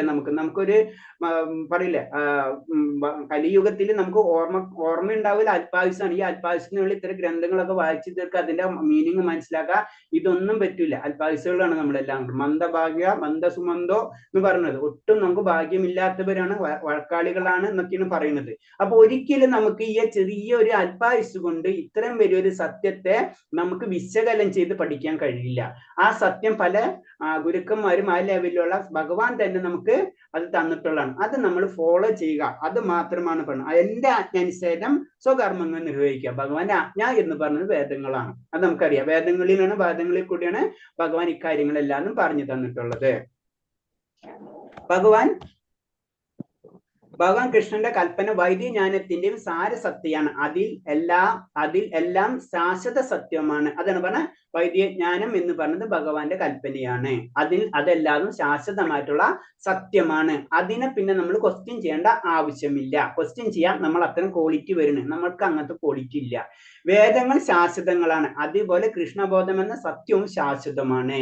അപ്പൊ അത് മനസ്സിലാക്കണം. വേദങ്ങൾ ശാശ്വതമാണ്, അതുപോലെ കൃഷ്ണബോധവും സത്യവും ശാശ്വതമാണ്. ഭഗവാനിൽ നിന്നാണ് വേദങ്ങൾ വന്ന്, വേദങ്ങൾ സത്യമാണ്, ശാശ്വതമാണ്. അതേപോലെ തന്നെ ഭഗവാനും സത്യവും ശാശ്വതമാണ്. ഭഗവാൻ ഈ ഞങ്ങൾ അസൂയ ഇല്ലാതെ വിശ്വാസപൂർവ്വം സ്വീകരിക്കണം. വിശ്വാസപൂർവ്വം ഭക്തി എന്ന് പറഞ്ഞത് ഞാൻ പറഞ്ഞത് നമ്മള് ക്ലാസ് തുടങ്ങുമ്പോൾ തന്നെ നാമം ജപിക്കെന്ന് പറഞ്ഞത് ഭക്തിയാണ് നമുക്ക് വേണ്ടത്. അത് ഭഗവാന്റെ കരുണയിൽ കൂടി മാത്രമേ ലഭിക്കുള്ളൂ. ഇത് വേറെ രീതിയിലുള്ള ഒരു ബുക്കല്ല. നമ്മളിപ്പോ ഭക്തിയാണ്. ഇത് ഗീത കാണുമ്പോ ഭഗവാൻ ഓർമ്മ, ഭഗവാൻ എന്ന് പറയുമ്പോൾ ഭക്തിയാണ്. അതാണ് നമ്മൾ മനസ്സിലാക്കുക. അപ്പൊ എന്താണ് അതെന്ന് പറഞ്ഞാൽ അസൂയ ഇല്ലാതെ വിശ്വാസപൂർവ്വം നമ്മൾ സ്വീകരിക്കണം. അതേപോലെ തന്നെയാണ് നമ്മൾ സ്വീകരിക്കേണ്ടത്. അതിൽ മാറ്റം വരുത്തരുത്. അതാണ് ഈ ബുക്ക് നമ്മൾ യഥാരൂപം എന്നാ പറഞ്ഞത് അല്ലെ. അതേപോലെ തന്നെ എങ്ങനെയാണ് ഭഗവാൻ പറഞ്ഞത് അതിലൊരു മാറ്റം വരുത്താൻ പാടില്ല. അതേ രീതിയിലാണ് ചെയ്യേണ്ടത്. അല്ലെങ്കിൽ നമ്മൾ ഇഷ്ടത്തിന് മാറ്റം വരുത്തി കഴിഞ്ഞാൽ അതിന്റെ ഷേപ്പ് തന്നെ മാറിപ്പോകും, അതിന്റെ മീനിങ് തന്നെ മാറിപ്പോകും. അതാണ് പറഞ്ഞത്. അതാണ് മോളിൽ നിന്ന് ഭഗവാൻ പറഞ്ഞ അതേ രീതിയിൽ തന്നെയാണ് അതിൽ വ്യാഖ്യാനങ്ങളും കാര്യങ്ങളും പറഞ്ഞിട്ടുള്ളത്, അതിൽ വെച്ചിട്ട്. കാരണം ഭക്തിയാണ് അതിലെല്ലാം റിഫ്ലക്ട് ചെയ്യണത്. അടുത്ത ശ്ലോകം. യേത്തോത്തനഭ്യസൂയന്തോ നാനുദഷ്ടതി മേ മതം സർവയജ്ഞാന വിമൂഢാസ്താൻ വിദ്യ നഷ്ടാന ചേതസ. അസൂയാലുകളായി എന്റെ ഉപദേശം അവഗണിക്കുകയും അനുസരിക്കാതെയും ചെയ്യുന്നവരെ ഒട്ടും അറിവില്ലാത്തവരും മൂഢന്മാരമായി കണക്കാക്കാം. പൂർണ്ണ നേടുന്നതിന് അവരുടെ യത്നങ്ങൾ വിപുലമായി പെടുകയും ചെയ്യുന്നു. അപ്പൊ എന്താണ് അസൂയ? അപ്പൊ ഇതിൽ ഭക്തിയിൽ ഏറ്റവും ഡേഞ്ചർ ആയിട്ടുള്ള ഒരു കാര്യമാണ് അസൂയ. അസൂയ നമുക്ക് വന്നു കഴിഞ്ഞാൽ പറയുന്നത് ഭക്തി നമുക്ക് ലഭിക്കില്ല എന്നാ പറയുന്നത്. അപ്പൊ അതിനെ ഇൻഡയറക്റ്റ് ആയിട്ട് ഭഗവാൻ പറഞ്ഞ അസൂയാലുക്കളെ എന്റെ ഉപദേശങ്ങൾ അവഗണിക്കുക. ഭഗവാൻ പറഞ്ഞിട്ടുള്ള കാര്യങ്ങൾ അവഗണിക്കുകയാണെങ്കിൽ തീർച്ചയായിട്ടും അവർക്ക് പൂർണ്ണത നേടാൻ കഴിയില്ല. കാരണം അവരുടെ രീതിയിലുള്ള വ്യാഖ്യാനങ്ങളും അവരുടെ രീതിയിലുള്ള ചിന്താഗതിയും അവരുടെ രീതിയിലുള്ള വിശ്വാസങ്ങളും അവർ ഡെവലപ്പ് ചെയ്ത് കഴിഞ്ഞാൽ അതുകൊണ്ട് ഒരു കാര്യമില്ല. അത് നമ്മൾ 17-ാം അധ്യായത്തിൽ ശ്രദ്ധാവിഭാഗങ്ങൾ എന്ന് പറയുന്നുണ്ട്. ആ അധ്യായത്തിൽ ഡീറ്റെയിൽ ആയിട്ട് അത് മനസ്സിലാക്കാതെ. അസൂയാലുക്കളായി എന്റെ ഉപദേശം അവഗണിക്കുകയും അനുസരിക്കുകയും ചെയ്യുന്നവർ ഒട്ടും അറിവില്ലാത്തവരെ മൂഢന്മാരായിട്ട് കണക്കാക്കണം. അവരെ മൂഢന്മാരാണ്. കാരണം അവര് നല്ലൊരു കാര്യം കണ്ടിട്ട് അത് ചെയ്യാതിരിക്കുക എന്ന് പറഞ്ഞാൽ അത് മൂഢന്മാരുടെ സ്വഭാവമാണ്. അതാണ് അത് പറയുന്നത്. പരമദിവ്യത്വം പുരുഷന്റെ ആജ്ഞ ലംഘിക്കുന്നതിനും തീർച്ചയായും ശിക്ഷാർഹമാണ്. അപ്പൊ ഭഗവാന്റെ നിയമങ്ങൾ ലംഘിക്കുന്നവൻ തീർച്ചയായിട്ടും ശിക്ഷ അനുഭവിച്ചിരിക്കും. ആത്മാവിനെ കുറിച്ചോ പരബ്രഹ്മത്തെ കുറിച്ചോ പരമാത്മാവിനെ കുറിച്ചോ ഭഗവാനെ കുറിച്ചും ഒന്നും അറിയാത്തവന് ജീവിതത്തിന്റെ പരിപൂർണതയെ പറ്റി അറിയാൻ കഴിയില്ല.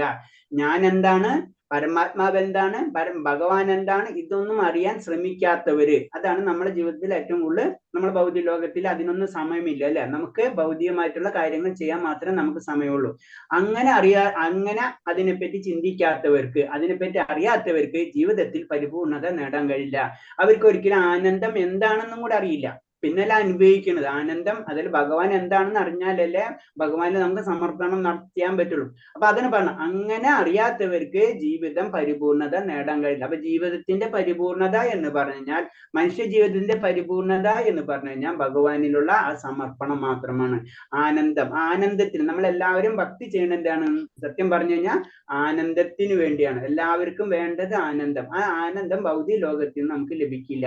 ആനന്ദമുള്ളത് അതിനെ ആനന്ദം ഭഗവാനിലേക്കുള്ളത്. ഭഗവാനിലായിട്ട് കണക്ട് ചെയ്യുന്ന സമയത്തോ നമുക്ക് ആ പരമാനന്ദം നമുക്ക് ലഭിക്കുള്ളൂ. അടുത്ത ശ്ലോകം. സദൃശം ചേഷ്ടതേ സ്വാസ്യ പ്രകൃതി ജ്ഞാനവാനഭി പ്രകൃതിം യാന്തി ഭൂതാനി നിഗ്രഹം കീകരിഷ്യതി. തന്റെ പ്രകൃതിക്ക് അനുയോജ്യമായി തന്നെയാണ് ജ്ഞാനിയും പ്രവർത്തിക്കുന്നത്. ത്രിഗുണങ്ങളിൽ നിന്ന് ആർജിച്ച സ്വഭാവത്തിനനുസരിച്ച് എല്ലാവരും പ്രവർത്തിക്കുന്നു. നിഗ്രഹം കൊണ്ട് എന്ത് പ്രയോജനം? അപ്പൊ പറയുന്നത് നിഗ്രഹം കൊണ്ട് എന്ത് പ്രയോജനം എന്നാ പറയുന്നത്. അതായത് എല്ലാവരും പ്രവർത്തിക്കുന്നത് തന്റെ പ്രകൃതിക്ക് അനുയോജ്യമായി തന്നെയാണ് ജ്ഞാനിയും പ്രവർത്തിക്കുന്നത്. അപ്പൊ ഓരോരുത്തർക്കും ഒരേ പ്രകൃതം ഉണ്ട്. അതാണ് അതിൽ കൂടെ ഉദ്ദേശിക്കുന്നത്. അപ്പൊ നമ്മളെ പ്രകൃതം എന്താണ്? ആ പ്രകൃതത്തിന് ഒരു കാരണം ഉണ്ടാവും. അപ്പൊ ആ കാരണം അതിന് ത്രിഗുണങ്ങളിൽ നിന്ന് ആർജിച്ച സ്വഭാവം നമുക്ക് നമ്മളെ ചുറ്റുപാടും എങ്ങനെയാണോ അതിനനുസരിച്ച് സ്വഭാവം നമുക്ക് രൂപപ്പെടും. അതിന് സിമ്പിൾ ആയിട്ട് പറഞ്ഞ് പെട്ടെന്ന് മനസ്സിലാവുന്ന പാകിസ്ഥാൻ കൺട്രി ഉണ്ട്, അവർക്ക് ഒരു ക്യാരക്ടർ ഉണ്ട്. ഇന്ത്യക്ക് ഒരു കൾച്ചർ ഉണ്ടാവും, അമേരിക്കക്കാർക്ക് ഒരു കൾച്ചർ ഉണ്ടാവും, കേരളക്കാർക്ക് ഒരു കൾച്ചർ ഉണ്ടാവും അല്ലെ. അതെന്ന് പറഞ്ഞാൽ നമ്മളെ ചുറ്റുപാടിനനുസരിച്ച് നമുക്കൊരു ക്യാരക്ടർ ഫോം ചെയ്തിട്ടുണ്ടാവും. ത്രിഗുണങ്ങൾ ആർജിച്ച സ്വഭാവം അവർ നമ്മളെ ചുറ്റുപാടിനനുസരിച്ച് ഒരു ക്യാരക്ടർ നമുക്ക് ഫോം ചെയ്തിട്ടുണ്ടാവും. അതുകൊണ്ട് അതിനനുസരിച്ച് എല്ലാവരും പ്രവർത്തിക്കുന്നു. അത് നമുക്ക് പെട്ടെന്ന് സ്റ്റോപ്പ് ഒന്നും ചെയ്യാൻ കഴിയില്ല. അതാണ്. അപ്പൊ അതിനാണ് പതുക്കെയാണ് നമ്മൾക്ക് സ്റ്റോപ്പേജ് നടത്തുന്നത്. അപ്പൊ ചിലവർക്ക് എന്ന് പറഞ്ഞു കഴിഞ്ഞാൽ വളരെ ഇപ്പം പറയില്ല, ഇപ്പൊ സിമ്പിൾ ആയിട്ട് പറഞ്ഞ പാകിസ്ഥാനികൾ എന്ന് പറയുമ്പോൾ ഭയങ്കര ഡേഞ്ചറസ് നമ്മളെ ചിന്താഗതി. ഓക്കെ, അപ്പൊ അങ്ങനെ വരുമ്പോ അങ്ങനെ ഇപ്പൊ അമേരിക്കൻസിന് വേറെ, അല്ലെങ്കിൽ നമ്മുടെ കേരളക്കാരും ഇന്ത്യ തമിഴ്നാടിനും ചിന്തിച്ചു നോക്കാം, അല്ലെങ്കിൽ നമ്മളെ തൃശ്ശൂർക്കാരും എറണാകുളം അങ്ങനെയൊക്കെ നോക്കി കഴിഞ്ഞാൽ എല്ലാവരും വെവ്വേറായിട്ടുള്ള ഒരു കൾച്ചറും ക്യാരക്ടറും, അല്ലെങ്കിൽ നമ്മുടെ കുടുംബങ്ങളിൽ തന്നെ പല ക്യാരക്ടറുകൾ കാണാൻ കഴിയും അല്ലെ. ഒരു വീട്ടിൽ തന്നെ 10 പേരിന് 10 തന്നെ സ്വഭാവമായിരിക്കും. അപ്പൊ ഇതിൽ നിന്നൊക്കെ മനസ്സിലാക്കുന്നത് വെച്ചാൽ അവരെ ചുറ്റുപാടും അവരെ കർമ്മങ്ങൾ, കഴിഞ്ഞ ജന്മത്തിലെ കർമ്മങ്ങളിനോടൊക്കെ ബന്ധപ്പെട്ടിട്ടായിരിക്കും അവർക്കൊരു സ്വഭാവം കിട്ടുന്നത്. ആ സ്വഭാവം പെട്ടെന്ന് നമുക്ക് സ്റ്റോപ്പ് ചെയ്യാൻ പറ്റും. നിഗ്രഹം കൊണ്ട് എന്ത് പ്രയോജനം എന്നാ പറയുന്നത്. അത് പെട്ടെന്ന് കഴിയാൻ പറ്റില്ല. അതാണ് ഇതിൽ ഫോട്ടോയിലും കാണിച്ചിട്ടുള്ളത്. ഇപ്പൊ 4 വർണ്ണങ്ങൾ തന്നെ പറയുമ്പോൾ അറിയാം, ശൂദ്രര്, വൈശ്യര്, ക്ഷത്രിയര്, ബ്രാഹ്മണര്. അപ്പൊ അവർക്ക് ആ കർമ്മത്തിന്റെയും ആ ഗുണത്തിന്റെയും ബലത്തിലാണ് അവർക്ക് അത് അനുഭവിക്കുന്നത്. അപ്പൊ അവർക്ക് ആ ക്യാരക്ടർ ഫോം ആണ്. അത് പെട്ടെന്ന് മനസ്സിലാവണമെങ്കിൽ നമ്മൾ ചിന്തിച്ചാൽ മതി. നമ്മ ഒരു ഫംഗ്ഷന് പോയി കഴിഞ്ഞാൽ അവിടെ പെട്ടെന്ന് വളരെ രീതിയിൽ ആക്റ്റീവായിട്ട് ചെയ്യുന്ന വ്യക്തികളുണ്ടാവും, ചിലർ സപ്പോർട്ടിംഗ് ആയിട്ട് ചെയ്യുന്ന വ്യക്തികളുണ്ടാവും, ചിലർ ബുദ്ധിപരമായിട്ട് കാര്യങ്ങൾ പ്രവർത്തിക്കുന്ന വ്യക്തികളുണ്ടാവും. എല്ലാത്തിലും കാണാം. ഒരു കമ്പനിയിൽ പോയി കഴിഞ്ഞാലും കാണാൻ പറ്റും അല്ലെ. അപ്പൊ അങ്ങനെയാണ്. അപ്പൊ അതെന്ന് പറഞ്ഞാൽ അതൊക്കെ സ്വഭാവമാണ്. എല്ലാവരും അതിനനുസരിച്ച് പ്രവർത്തിച്ചു കൊണ്ടിരിക്കും. ആ സ്വഭാവം ക്രിയേറ്റ് ചെയ്യുന്നത് ചുറ്റുപാടിനോട് ആയിരിക്കും. ഇപ്പൊ ചില കുടുംബത്തിൽ നിന്ന് ഒരേ രീതിയിലുള്ള ക്യാരക്ടർ ആയിരിക്കും, വേറെ കുടുംബത്തിൽ വേറെ ക്യാരക്ടർ ആയിരിക്കും. അങ്ങനെ പല കാര്യങ്ങളുണ്ട്. അപ്പൊ ത്രിഗുണങ്ങളിൽ നിന്ന് ആർജിച്ച സ്വഭാവത്തിനനുസരിച്ച് എല്ലാവരും പ്രവർത്തിക്കും. ഈ ത്രിഗുണങ്ങളാണ് നമ്മളെല്ലാത്തിനും പ്രശ്നക്കാരൻ. നമ്മളെ ചുറ്റുപാട്, അത് പറഞ്ഞ നമ്മൾ ടി വിയിൽ ഒരു അഡ്വർടൈസ്മെന്റ് എന്തെങ്കിലും സാധനം കണ്ടു കഴിഞ്ഞാൽ അത് വാങ്ങിക്കും നമ്മളെ. അപ്പൊ അതാണ് കാരണം. അതാണ് നമ്മൾ മനസ്സിലാക്കേണ്ടത്. കൃഷ്ണബോധത്തിന്റെ അതീന്ദ്രിയ മണ്ഡലത്തിൽ സ്ഥിതി ചെയ്യുന്നവർക്ക് അല്ലാതെ ആർക്കും പ്രകൃതി ത്രിഗുണങ്ങൾക്ക് സ്വാധീന ശക്തിയിൽ നിന്ന് മോചിതരാവാൻ കഴിയില്ല എന്ന് ഭഗവാൻ 7.1 പറയുന്നു. 14 പറയും. അതായത് നമുക്ക് ഭക്തിയുത സേവനം, അതായത് ആത്മീയ ജ്ഞാനം കൂടുമ്പോഴോ ഭൗതികത നമുക്ക് കുറയ്ക്കാൻ കഴിയുള്ളൂ. അല്ലാണ്ട് ഭൗതികത നേരിട്ട് കട്ട് ഓഫ് ചെയ്യാൻ പറ്റില്ല. നിഗ്രഹം കൊണ്ട് നമുക്കൊന്നും നടക്കാൻ പറ്റില്ല. അതായത് വേണ്ടാന്ന് നമുക്ക് ചെയ്യാൻ പറ്റില്ല, വേണമെന്നേ നമുക്ക് ചെയ്യാൻ കഴിയുള്ളൂ. അതാണ് ആത്മീയത വേണമെന്ന് വിചാരിക്കുമ്പോൾ ഓട്ടോമാറ്റിക് ഭൗതികത കുറയും. മഹാപണ്ഡിതനായാലും ശരി, ഭൗതിക പ്രകൃതിയുള്ള നിരന്തര സമ്പർക്കത്താൽ അയാൾ ബന്ധനത്തിലാണ്. അപ്പൊ എത്ര വലിയ പണ്ഡിതനാണെങ്കിലും അയാൾ നിലനിൽക്കുന്നത് ഭൗതികതയിലാണ്. അപ്പൊ അയാൾക്ക് വീഴ്ച വരാനുള്ള സാധ്യത കൂടുതലാണ്. നമുക്കൊരു വിശ്വാമിത്ര മഹർഷിയുടെ കഥ മാത്രം ചിന്തിച്ചാൽ മതി അല്ലെ. അപ്പൊ അതാണ് പറഞ്ഞത്, അത് വീഴ്ച വരാനുള്ള സാധ്യത വളരെയധികം കൂടുതലാണ്. അത്രയും കാഠിന്യമാണ് മായയുടെ ശക്തി, അല്ലെങ്കിൽ ഭൗതിക പ്രകൃതിയുടെ ശക്തി. ഭൗതിക നിലനിൽപ്പിനായി തനിക്ക് വിധിക്കപ്പെട്ട കർമ്മങ്ങൾ ചെയ്തുകൊണ്ടിരുന്നാലും ഒരാൾ കൃഷ്ണബോധം ഉണ്ടെങ്കിൽ അത് ഭൗതിക ബന്ധനത്തിൽ നിന്ന് മുക്തി നേടാൻ സഹായിക്കും. അപ്പൊ കാരണം നമുക്ക് ഈ ഭൗതിക ലോകത്തിൽ നിലനിൽക്കണമെങ്കിൽ, ഈ ലോകത്തിൽ നിലനിൽക്കണമെങ്കിൽ നമുക്ക് ശരീരം ആവശ്യമാണ്. പല കാര്യം നമുക്ക് ചെയ്തേ പറ്റൂ. അത് അങ്ങനെ ചെയ്തുകൊണ്ടിരുന്നാലും നമ്മൾ ഭഗവാനെ പറ്റി ചിന്തിക്കുകയാണെങ്കിൽ, ഭഗവാന്റെ കാര്യങ്ങൾ ചെയ്യുകയാണെങ്കിൽ നമുക്ക് ഈ ഭൗതിക ബന്ധനങ്ങളിൽ നിന്ന്, ഈ ബന്ധനത്തിൽ നിന്ന് മുക്തി നേടാൻ സഹായിക്കും. അതായത് ആത്മീയ കൂടുമ്പോൾ ഓട്ടോമാറ്റിക് ഭൗതികത കുറയും. അതുകൊണ്ട് പൂർണ്ണമായി കൃഷ്ണബോധനാവാത്ത ആരും തനിക്ക് വിധിക്കപ്പെട്ട കർമ്മങ്ങൾ ഉപേക്ഷിക്കാൻ പാടില്ല. നമുക്ക് അൾട്ടിമേറ്റ് ഭഗവാന് കൃഷ്ണബോധം വരാത്ത സമയത്തോളം നമ്മൾ ഇതൊന്നും എനിക്ക് വേണ്ട, ഇതൊക്കെ മായയാണ് എന്ന് പറഞ്ഞ് നമുക്ക് തള്ളിക്കളയാൻ പറ്റില്ല. അതിൽ പറഞ്ഞ് നമ്മൾ നമ്മളെ കർമ്മങ്ങൾ ചെയ്തുകൊണ്ടേയിരിക്കണം. അതിൽ കൂടെ നമ്മൾ പതുക്കെ ഭഗവാനിലേക്ക് അടുക്കുകയും വേണം. അതാണ് ചെയ്യേണ്ടത്. അല്ലാണ്ട് നാളെ ശരി ഇന്ന് ഇതൊക്കെ ഇല്ല, ഇതൊന്നും മായയാണ്, ഇതൊന്നും ഒരു കാര്യമില്ല, അതാണ് ഞാനൊന്നും ചെയ്യില്ല, ആ രീതിയിലേക്ക് നമ്മൾ താഴരുത്. അടുത്ത ശ്ലോകം. ഇന്ദ്രിയാസേന്ദ്രിയ സ്വാർത്ഥ രാഗദ്വേഷവ്യവസ്ഥിത തയ്യർണവശമകേതഹൗസ്യ പരിപന്ഥിനോ. ഇന്ദ്രിയ സംബന്ധങ്ങളായ വിഷയങ്ങളോടുള്ള ആസക്തിയും വിരക്തിയും നിയന്ത്രിക്കുന്ന ചില തത്വങ്ങളുണ്ട്. ഒരാൾ ഈ ആസക്തി വിരക്തിയുള്ള അധീനതയിൽ ആവാൻ പാടില്ല. എന്തുകൊണ്ടെന്നാൽ ആത്മസാക്ഷാത്കാരത്തിന്റെ പാതയിലെ വിലങ്ങ് തടികളാണിവ. അപ്പൊ നമുക്കറിയാം ഇന്ദ്രിയങ്ങളാണ് ഇതിന്റെ എല്ലാ പ്രശ്നങ്ങളും. നമുക്ക് കാണുമ്പോഴും കേൾക്കുമ്പോഴാണല്ല നമ്മൾ എല്ലാ പ്രശ്നങ്ങൾക്കും സ്റ്റാർട്ട് ആവുന്നത്. അപ്പൊ ഇതിനെ നിയന്ത്രിക്കാനുള്ള ചില തത്വങ്ങളുണ്ട്. അതാണ് ഭക്തി നമ്മൾ പ്രാക്ടീസ് ആണ് ചെയ്യുന്നത് അല്ലെ. ഭക്തി നമ്മൾക്കിൽ ഉണ്ടെങ്കിലും നമ്മൾ അത് വളർത്തിക്കൊണ്ടുവരണം. അത് ചില നിയമങ്ങൾ അനുസരിച്ചാണ് നമ്മൾ അത് വളർത്തുന്നത്.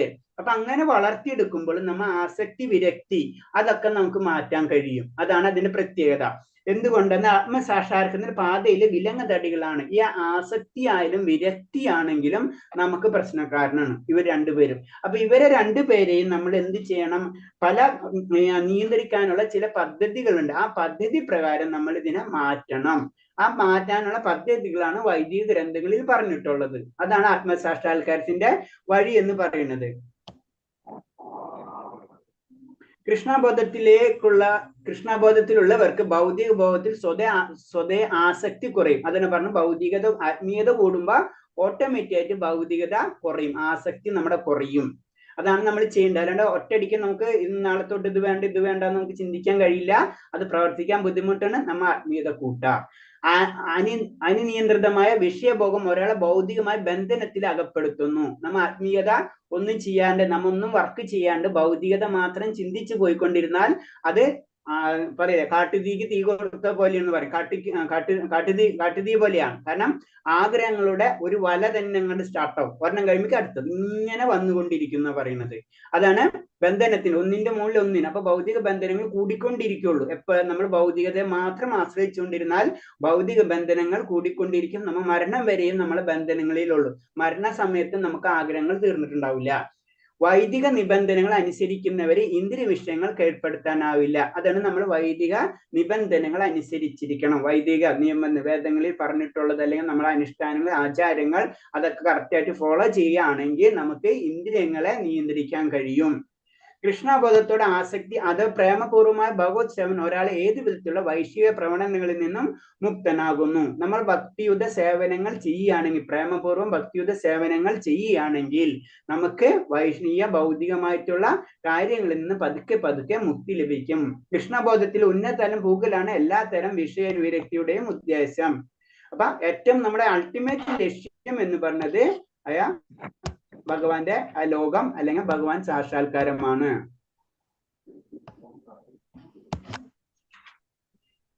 അടുത്ത ശ്ലോകം.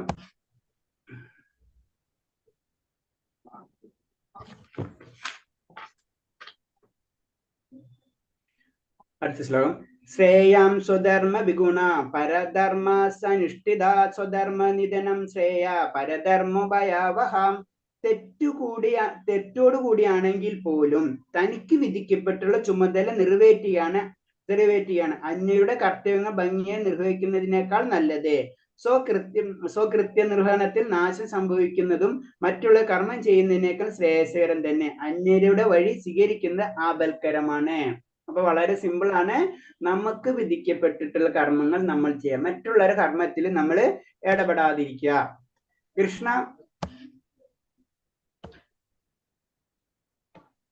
അന്യർക്ക് വിധിക്കപ്പെട്ട കർമ്മങ്ങൾ നിർവഹിക്കുകയല്ല, സ്വകർത്തവ്യങ്ങൾ പൂർണ്ണമായും കൃഷ്ണബോധത്തോടെ നിർവഹിക്കുകയാണ് ഒരാൾ ചെയ്യേണ്ടത് എന്ന് പറഞ്ഞത്. നമുക്ക് വിധിക്കപ്പെട്ടുള്ള കർമ്മങ്ങൾ എന്താ അത് നമ്മൾ ചെയ്യാം, മറ്റുള്ളവരുടെ കർമ്മങ്ങളിൽ ചെന്ന് നമ്മൾ ഇടപെടാൻ നിൽക്കണ്ട. കൃഷ്ണന്റെ അതീന്ദ്രിയ സേവനത്തെ ആത്മീയ ഗുരു നിർദ്ദേശിക്കുന്നതാണ് ആത്മീയ കർമ്മങ്ങൾ. ആത്മീയമായിട്ടുള്ള പല കർമ്മങ്ങളുണ്ട് അല്ലെ, കാമ്യകർമ്മങ്ങൾ എന്ന് പറയും. അത് ഭൗതികമായിട്ടുള്ള കർമ്മങ്ങൾ, കാമ്യകർമ്മങ്ങൾ എന്ന് പറയുന്നത്. ആത്മീയ കർമ്മങ്ങൾ എന്ന് പറഞ്ഞു കഴിഞ്ഞാൽ ഭക്തിയുത സേവനത്തിന്, അതീന്ദ്രിയ സേവനത്തിന് വേണ്ടി ഉപയോഗിക്കുന്ന കർമ്മങ്ങളെയാണ് നമ്മൾ ആത്മീയ കർമ്മങ്ങൾ എന്ന് പറയുന്നത്. അത് ആത്മീയ ഗുരുവാണ് അത് നിർദ്ദേശിക്കുന്നത്. ആധികാരമല്ലാത്ത നിർദ്ദേശത്തെ അനുസരിക്കാണ് എപ്പോഴും കർമ്മം ചെയ്യുന്ന ആൾക്ക് നല്ലത്. അതായത് നമ്മൾ എപ്പോഴും എന്തൊരു കാര്യം ചെയ്യുമ്പോഴും ആധികാരികത വേണം. ഏതെങ്കിലും ഒരു ബേസിൽ ഞാൻ എന്ത് പറഞ്ഞ അതേപോലെയല്ല ചെയ്യുക, അതിന്റെ ബേസ് ഉണ്ടാവണം എപ്പോഴും. ആ ബേസിലായിരിക്കണം. അതിന് പറഞ്ഞത് ആധികാരികമായിട്ട് ഒരു സോഴ്സിൽ നിന്നായിരിക്കണം നമ്മൾ ആത്മീയ ജ്ഞാനം നേടേണ്ടത്. വെറുതെ ആരും എന്തോ പറയുന്നു അതിനനുസരിച്ചല്ല പ്രവർത്തിക്കേണ്ടത്. നമുക്കെല്ലാതും നമ്മളെല്ലാവർക്കും വൈദികമായിട്ട് ഗ്രന്ഥങ്ങൾ ഉണ്ട് അല്ലെ, ആ ഗ്രന്ഥങ്ങളിൽ പറഞ്ഞിട്ടുണ്ടോ ഇല്ലേ, ഉണ്ടെങ്കിൽ ചെയ്യാ, ഇല്ലെങ്കിൽ ഞാൻ ചെയ്യില്ല. വളരെ സിമ്പിളാ. അല്ലാണ്ട് ഒരാൾ പറഞ്ഞ അതിനനുസരിച്ച് നമ്മൾ പ്രവർത്തിക്കരുത്. ഭൗതികമായ പ്രകൃതി ഗുണങ്ങളുടെ മോഹവലയത്തിൽ ആയിരിക്കുമ്പോൾ പരിസ്ഥിതിക്കനുസരിച്ച് വിധിക്കപ്പെട്ട നിയമങ്ങൾ നമ്മൾ ഓരോരുത്തരും അനുസരിച്ചിരിക്കണം. കാരണം നമ്മൾ ഈ ഭൗതിക ലോകത്തിലായിരിക്കുന്നിടത്തോളം കാലം അതിനനുസരിച്ചുള്ള പ്രകൃതിയുടെ കുറെ നിയമങ്ങളുണ്ട്.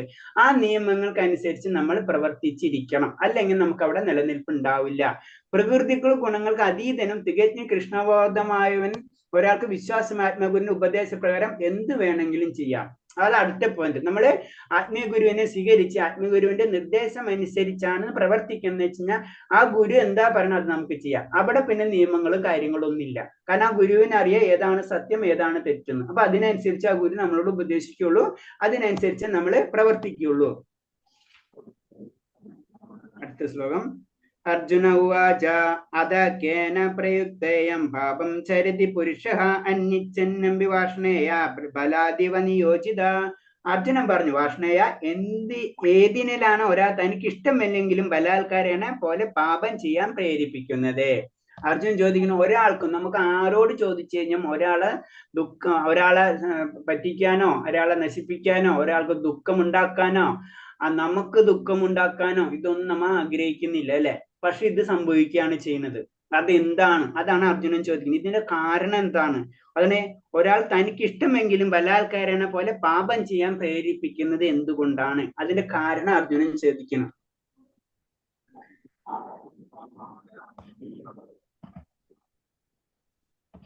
ഒരു സെക്കൻഡ്. എന്തുകൊണ്ടാണ് ഒരാൾ തനിക്ക് ഇഷ്ടമില്ലെങ്കിലും ബലാത്കാരം പോലെ പാപം ചെയ്യാൻ പ്രേരിതനാകുന്നത്? പ്രകൃതിയോടുള്ള സമ്പർക്കം മൂലം ജീവസത്ത യാതൊരു മടിയുമില്ലാത്ത പല പാപങ്ങളും ചെയ്തു പോകുന്നു, ചിലപ്പോൾ അതിന്റെ ആഗ്രഹത്തിന് എതിരായിട്ട് പോലും.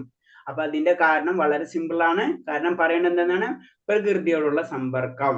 അതാണ് പറഞ്ഞത്. നമുക്ക് ഇഷ്ടമെങ്കിലില്ലെങ്കിലും പോലും നമ്മൾ അത് ചെയ്തിരിക്കും.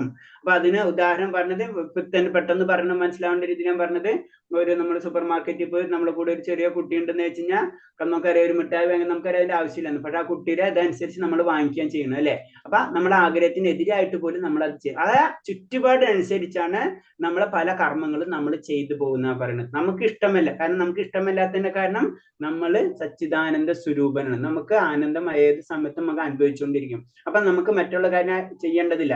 പക്ഷെ നമ്മളെ ചുറ്റുപാട് നമ്മൾ അതിനനുസരിച്ച് നമ്മളെ പ്രേരിതനാക്കുന്നു എന്നാ പറയുന്നത്. ഒരു ശ്ലോകം എടുത്തിട്ട് നിർത്താം നമുക്ക്. ശ്രീ ഭഗവാനുവാച കാമ ഏഷ ക്രോധ ഏഷ രജോ ഗുണ സമുദ്ഭവ മഹാശനോ മഹാപാപ്ന വിദ്യോ നമിഹ വൈര്യനം. ശ്രീ ഭഗവാൻ പറഞ്ഞു, അല്ലയോ അർജുന, രജോ ഗുണവുമായ സമ്പർക്കത്തിൽ നിന്നുണ്ടായത് പിന്നീട് ക്രോധമായി തീരുന്നതുമായ കാമങ്ങളാണ് ഇങ്ങനെ പ്രേരിപ്പിക്കുന്നത്. എല്ലാം നശിപ്പിക്കും ഈ മഹാഭാവമാണ് ഇഹലോകത്തിന്റെ ശത്രു. അതെന്ന് പറഞ്ഞെന്ന് വെച്ചാൽ രജോ ഗുണ സമ്പർക്കം. കാരണം എന്ന് വെച്ചാൽ ഭൗതിക ലോകത്തിൽ ഏറ്റവും കൂടുതലുള്ളത് രജോ ഗുണമാണ്. അതിനാ രജോ ഗുണം എല്ലാതും ഉണ്ട്, പക്ഷെ രജോ ഗുണത്തിന് ഏറ്റവും കൂടുതൽ. നമ്മൾ എല്ലാവരും രജോ ഗുണം നമുക്ക് ആസക്തിയാണ് കൂടുതലുള്ളത്. അതാണ് രജോ ഗുണത്തിന്റെ പ്രത്യേകത. അപ്പൊ അതിന് പറഞ്ഞാൽ അപ്പൊ രജോ ഗുണമുള്ളവർക്ക് രജോ ഗുണത്തിനായിട്ട് ബന്ധപ്പെടും ഈ ഭൗതിക ലോകം എന്ന് രജോ ഗുണം എന്ന് പറയുന്നത്. അപ്പൊ രജോ ഗുണത്തിൽ ടച്ച് ചെയ്യുമ്പോൾ നമുക്ക് എന്താണ്, നമുക്ക് ആഗ്രഹങ്ങൾ ഓരോന്നോരോന്ന് വന്നു വരും ആഗ്രഹങ്ങൾ. ഇപ്പൊ ഒരു വസ്തുവിനെ കണ്ട് അത് നമ്മൾ ആഗ്രഹിക്കും. അങ്ങനെ അത് ആഗ്രഹിക്കുന്ന സമയത്ത് പിന്നെ അത് വേണമെന്ന് തോന്നും. അത് വേണമെന്ന് തോന്നുമ്പോൾ അതിനനുസരിച്ച് നമ്മൾ പ്രവർത്തിക്കും. അത് പ്രവർത്തിച്ചിട്ട് അത് കിട്ടാതെ വരും, നമുക്ക് ക്രോധം വരും, പിന്നെ ആക്ഷൻ സ്റ്റാർട്ട് ആവുന്നു. പിന്നെ അവിടെ നിന്ന് നമുക്ക് പിടിച്ചാൽ കിട്ടൂല, നമ്മളെ കയ്യിൽ നിന്ന് പോവുക കാര്യങ്ങൾ. ഒരു ജീവസത്ത ഭൗതിക സൃഷ്ടിയായി ബന്ധപ്പെടുമ്പോൾ രജോ ഗുണമായ സമ്പർക്കത്തിന്റെ ഫലമായി അവന്റെ ശാശ്വതമായ കൃഷ്ണപ്രേമം കാമമായി പരിഗണിക്കുന്നു. അപ്പൊ കൃഷ്ണപ്രേമം നമ്മളിലുള്ള ആഗ്രഹമാണ്. അതായത് പ്രേമം ശരിക്കും പറഞ്ഞാൽ കാമം എന്ന് പറഞ്ഞത് ഭൗതിക ലോകവും പ്രേമം എന്ന് പറഞ്ഞത് ആത്മീയ ലോകമാണ്. രണ്ടും ഒന്ന് തന്നെയാണ്, പക്ഷെ രണ്ടും രണ്ട് അവസ്ഥയാണ്. അതാണ് പ്രത്യേകത. ഈ ഭഗവാനോടുള്ള ഒരു പ്രേമം നമുക്ക് എപ്പോഴും നിലനിൽക്കുന്നുണ്ട്. പക്ഷെ ഭൗതിക ലോകത്തിലെ ആ പ്രേമം കിട്ടാനുള്ള വഴി നമ്മൾ തേടിക്കൊണ്ടിരിക്കുകയാണ് ചെയ്യുന്നത്. അത് കാരണം നമ്മൾ എല്ലാ വസ്തുക്കളിലും അത് അന്വേഷിക്കുകയാണ് ചെയ്യുന്നത്. അതാണ് കാമമായിട്ട് പരിണമിക്കുന്നു പറയുന്നത്. കാരണം ഒറിജിനലി നമുക്ക് വേണ്ട പ്രേമം, പക്ഷെ ഇവിടെ എത്തുമ്പോൾ കാമമായിട്ട് മാറാണ് ചെയ്യുന്നത്. പാല് പുളി രസത്തിൽ സമ്പർക്കത്തെ തൈരാറുന്നത് പോലെ കൃഷ്ണപ്രേമം കാമമായി മാറുന്നു. പൂർത്തീകരിക്കാതെ കാമം ക്രോധം മിഥ്യയുമായി മാറുന്നു. കാരണം പ്രേമമാണ് നമ്മൾ അന്വേഷിക്കുന്നത്, പക്ഷെ ഭൗതിക ലോകത്തിൽ കാമമായി മാറുന്നു. അപ്പൊ നമുക്ക് അൾട്ടിമേറ്റ് പ്രേമം ലഭിക്കാത്തോടത്തോളം കാലം ഇതൊക്കെ നമ്മൾക്ക് സ്റ്റാർട്ട് ആവും. ക്രോധം മിഥ്യം ഇതൊക്കെ അങ്ങോട്ട് തുടങ്ങാം. പിന്നെ കാരണം നമ്മൾ ഉദ്ദേശിച്ച സാധനം നമുക്ക് കിട്ടണില്ല. ബദ്ധരായ ജീവാത്മാക്കളുടെ ഈ കാമപ്രവണതകളെ സഫലമാക്കി തീർക്കാൻ വേണ്ടിയാണ് പരമദിവ്യോത്ത പുരുഷൻ ഈ ഭൗതിക ലോകം സൃഷ്ടിച്ചത്. അപ്പൊ നമുക്ക് ഭൗതിക ലോകം എന്തുകൊണ്ട് സൃഷ്ടിച്ചു എന്ന് പറയുമ്പോ നമുക്ക് ഈ ജീവാത്മാക്കൾക്ക് നമ്മുടെ പ്രത്യേകത എന്ന് പറഞ്ഞാൽ നമുക്ക് ഈ ആഗ്രഹങ്ങൾ നിറവേറ്റണം. അത് പതുക്കെ കാമത്തിൽ നിന്ന് പ്രേമത്തിലേക്ക് കടത്തണം. അപ്പൊ അതിനു വേണ്ടി ഭൗതിക ലോകം തന്നെ സൃഷ്ടിച്ചത്. കാമത്തെ പരംപുരുഷനായിട്ടുള്ള പ്രേമമാക്കി മാറ്റിയാൽ, അതായത് കൃഷ്ണബോധമാക്കി മാറ്റിയാൽ, എല്ലാം കൃഷ്ണ സേവനത്തിന് വേണ്ടി ആഗ്രഹിച്ചാൽ കാമവും ക്രോധവും ആത്മീകരിക്കപ്പെടും. അതാണ് അതിന്റെ പ്രത്യേകത. നമ്മൾ ചെയ്യുന്ന സമയത്ത് എല്ലാ കാര്യങ്ങളും കറക്റ്റായിട്ട് ചെയ്ത് അതാണ് നമ്മളെ ഇന്ദ്രിയങ്ങളെ മുഴുവനും നമ്മൾ ചെയ്യേണ്ടത് എന്താണ്, ഭഗവാന്റെ കാരുണ്യത്തിന് വേണ്ടി മാറ്റി വെച്ച് കഴിഞ്ഞാൽ നമ്മളെ ആഗ്രഹം തന്നെ അല്ലെങ്കിൽ കാമം തന്നെ പ്രേമമായിട്ട് മാറും. അതാണ് പ്രത്യേകത. അങ്ങനെ വരുമ്പോൾ ഈ കാമവും ക്രോധവും ആത്മീകരിക്കപ്പെടും. അത് ഭഗവാനായിട്ട് ബന്ധപ്പെട്ട് കഴിഞ്ഞാൽ അത് ആത്മീയമായിട്ടുള്ള ഒരു വസ്തുവായിട്ട് മാറും. കാമവും ക്രോധവും കൃഷ്ണ സേവനത്തിന് വേണ്ടി വിനിയോഗിച്ചാൽ അവ നമ്മുടെ ശത്രുഭാവം ഭവിക്കുന്നതിന് പകരം മിത്രഭാവമായി തീരും. അപ്പൊ കാമത്തെയും ക്രോധത്തെയും നമുക്ക് എന്ത് ചെയ്യാൻ പറ്റും, മിത്രമാക്കി മാറ്റാൻ പറ്റും. അത് ഹനുമാൻ സ്വാമിയുടെ ലങ്കാദഹൻ എടുത്താൽ മതി, നമുക്ക് പെട്ടെന്ന് ഓർമ്മ വരും അല്ലെ. കാരണം എന്ന് വെച്ച് കഴിഞ്ഞാൽ ആ ക്രോധത്തെ ഭഗവാന് വേണ്ടി ഉപയോഗിക്കുകയാണ് ചെയ്തത് ഹനുമാൻ സ്വാമി. അപ്പൊ അത് ആത്മീകരിക്കപ്പെടുക ചെയ്യുന്നത്. അതാണ് അതിന്റെ പ്രത്യേകത. ഓക്കെ, ഹരേ കൃഷ്ണ. ഇത്രയും വെച്ച് നിർത്താൻ നമുക്ക് ജസ്റ്റ് ഒന്ന് പറയാം. 21ാമത്തെ ശ്ലോകം തൊട്ടാണ് നമ്മൾ സ്റ്റാർട്ട് ചെയ്തത്. അതിൽ പറയുന്നത് 21ാം ശ്ലോകത്തിൽ പറയുന്നത് ശ്രേഷ്ഠമായ വ്യക്തികൾ, ആചാര്യന്മാരെ അല്ലെങ്കിൽ ഉന്നത വ്യക്തികൾ, അവരെ പറ്റിയാണ് പറയുന്നത്. അവരെന്താ ചെയ്യേണ്ടത്, ഏത് സമയത്തും അവര് മാതൃകാപരമായിട്ടുള്ള പ്രവർത്തികളിൽ ഏർപ്പെടണം. കാരണം അവരിന് സാധാരണ ജനങ്ങളെ അനുഗ്രഹിക്കാം. ഭഗവാൻ തന്നെ അങ്ങനെയായിരുന്നു എന്നാ പറഞ്ഞു. ഭഗവാന് പ്രത്യേകിച്ചൊന്നും ചെയ്യേണ്ടതില്ല, എന്നിട്ടും ഭഗവാൻ ആ കാര്യങ്ങൾ ഏറ്റെടുത്തിരുന്നു എന്നാ പറയുന്നത്. പിന്നെ പറയണെന്ന് വെച്ച് കഴിഞ്ഞാല് കർമ്മഫലങ്ങളോട് ഭൗതികമായിട്ടുള്ള വളരെയധികം ആസക്തി ഉള്ളവരോട് പ്രത്യേകിച്ച് അവരെ അതിൽ നിന്ന് വിലക്കരുത് എന്നാ പറയുന്നത്. അത് പതുക്കെ പതുക്കെ അവരോട് കാര്യങ്ങൾ പറഞ്ഞ് മനസ്സിലാക്കി പുരോഗമനത്തിന് വേണ്ടി അവരെ പ്രേരിപ്പിക്കണം. അത്രയും ചില സമയത്ത് അത്രയും ഭൗതിക ആസക്തി അവർക്ക് ഉണ്ടാവും എന്നാ പറയുന്നത്. പിന്നെ പറഞ്ഞ നമ്മൾ കർമ്മം എല്ലാവരും കർമ്മം ചെയ്യുന്നുണ്ട് അല്ലേ? ഈ കർമ്മത്തിന്റെ കാരണം എന്ന് പറയുന്നത് നമ്മളല്ല ശരിക്കും കർമ്മം നമ്മളെ കൊണ്ട് ചെയ്യിപ്പിക്കുന്നത്, നമ്മളെ ചുറ്റുപാടമാണ്. അതാണ് ഭൗതിക പ്രകൃതി എന്ന് പറയുന്നത്, ത്രിഗുണങ്ങൾ എന്ന് പറയുന്നത്. നമ്മളെ ചുറ്റുപാടാണ് നമ്മളെ കൊണ്ട് അത് ചെയ്യുന്നത്. ആ സത്യം മനസ്സിലാക്കിയ വ്യക്തികൾക്ക്, ആ സത്യമത്യം വ്യത്യാസികൾക്ക് ഇന്ദ്രിയങ്ങളെ നിയന്ത്രിക്കാനുള്ള കഴിവും നമ്മളെ കർമ്മത്തിന്റെ ഫലം എന്താണെന്നുള്ള കാര്യവും നമുക്ക് കറക്റ്റായിട്ട് നമുക്ക് എന്തുകൊണ്ടാണ് ഈ ശരീരം ലഭിച്ചതെന്നൊക്കെ കാര്യങ്ങൾ കറക്റ്റായിട്ട് ആ വ്യക്തിക്ക് മനസ്സിലാക്കാൻ കഴിയും. അപ്പൊ നമ്മൾ ചെയ്യേണ്ടത് കർമ്മങ്ങളെല്ലാതും ഭഗവാൻ അർപ്പിച്ചിട്ട് ചെയ്യണം. അതിന് നമ്മൾ ലാഭമോ നഷ്ടമോ ഒന്നും നമ്മൾ പ്രതീക്ഷിക്കരുത്.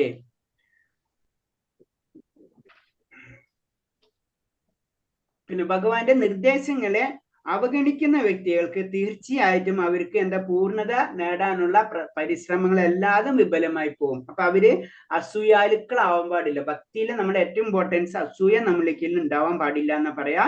അതേപോലെ തന്നെ ഭഗവാന്റെ ഉപദേശങ്ങൾ അനുസരിക്കാതിരുന്നു കഴിഞ്ഞാൽ തീർച്ചയായിട്ടും അവർക്ക് അവരെ യജ്ഞങ്ങൾ, അതായത് അവരുടെ യജ്ഞങ്ങള് വിഫലമാവും. അവർക്ക് പരിപൂർണത ഒരിക്കലും ലഭിക്കില്ല. പിന്നെ പറഞ്ഞത് നമ്മളെ ത്രിഗുണങ്ങൾ, നമ്മളെ സ്വഭാവം രൂപീകരിക്കപ്പെടുന്നത് തന്നെ നമ്മളെ ചുറ്റുപാടിനോട് ബന്ധപ്പെട്ടിട്ടാണ്. അതാണ് പ്രകൃതിയുടെ ത്രിഗുണങ്ങളാണ് ഇതിന്റെ കാരണം. ത്രിഗുണങ്ങൾക്ക് നിന്ന് ആർജിച്ച സ്വഭാവത്തിനനുസരിച്ച് എല്ലാവരും പ്രവർത്തിക്കുന്നു. അപ്പൊ ത്രിഗുണം എന്ന് പറഞ്ഞാൽ നമ്മുടെ ചുറ്റുപാടുള്ള ഗുണങ്ങളെല്ലാതും അതിനോട് ബന്ധപ്പെട്ടിട്ടായിരിക്കും നമ്മളെ സ്വഭാവം തന്നെ വരുന്നത്.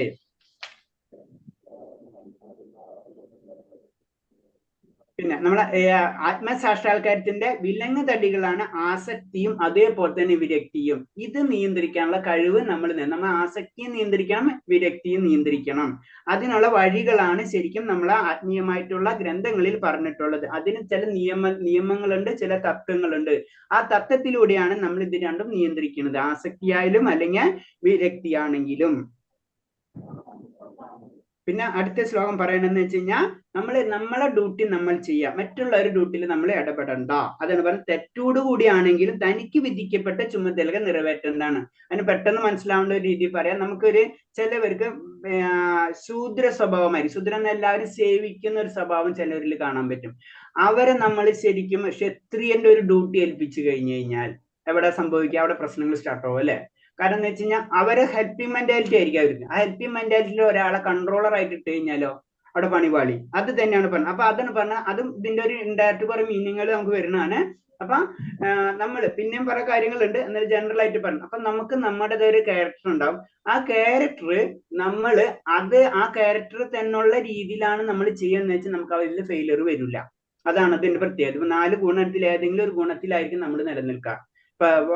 4 വർണ്ണങ്ങളില്. അപ്പൊ 4 വർണ്ണങ്ങൾ അല്ലെങ്കിൽ സാത്വികമായിട്ട് ഗുണമാണെങ്കിലും രാജസീയമായിട്ടുള്ള ഗുണമാണെങ്കിലും താമസികമായിട്ട് ഗുണമാണ്, അതിലേതെങ്കിലും ഗുണത്തിൽ നമ്മൾ മുന്നിട്ട് നിൽക്കുന്നുണ്ടാവും. അപ്പൊ സാത്വികമായിട്ട് ഗുണത്തിലുള്ള വ്യക്തി താമസികമായിട്ടുള്ള പ്രശ്നങ്ങളിൽ ചെന്ന് ചാടിക്കഴിഞ്ഞാൽ അവന് ബുദ്ധിമുട്ടുണ്ടാവും. താമസികമായിട്ടുള്ള വ്യക്തിക്ക് സാത്വികമായിട്ടുള്ള ഗുണം ചെയ്യാൻ കഴിയില്ല. അപ്പൊ ആ ലെവലാണ് അത് പറഞ്ഞത്. അതേപോലെ തന്നെ തമസ്, ക്ഷത്രിയ, വൈശ്യർ, ശൂദ്രൻ എന്നുള്ള ലെവൽ എടുത്താലും ഇതൊക്കെ സംഭവിക്കും. അപ്പൊ ബേസിക് ആയിട്ട് നമ്മൾ ചുറ്റുപാട് രീതിയിൽ എന്താണ് ആർജിച്ചത് അതാണ് പറഞ്ഞത്. തെറ്റുകൂടെയാണെങ്കിൽ തനിക്ക് വിധിക്കപ്പെട്ട ചുമതല. അപ്പൊ അർജുനന്റെ ഡ്യൂട്ടി ക്ഷത്രിയനാണ്. അപ്പൊ ക്ഷത്രിയന്റെ ഡ്യൂട്ടി യുദ്ധം ചെയ്യലാണ്. ആ യുദ്ധം നീ ചെയ്യുക. അത് മറ്റുള്ളവര് അവരങ്ങനെയാണല്ലോ ഇവരിങ്ങനെയാണല്ലോ എന്ന് നമ്മൾ പറയാൻ പാടില്ല. അതാണ് ഇതിന്റെ വേറൊരു മീനും. പല ലെവലുണ്ട്, പല കാര്യങ്ങൾ അതിൽ പറയാനുണ്ട്. നമുക്ക് ഇത്രയും വെച്ച് നിർത്താം. ഇതിൽ വേറെ എന്തെങ്കിലും പോയിന്റ്സ് ഉണ്ടെങ്കിൽ ചോദിക്കാം. ഹരേഷ്ണ പ്രഭു നാളത്തെ ഏകാദശിയുടെ കാര്യം ചോദിച്ചോ? ഒരു സെക്കൻഡ്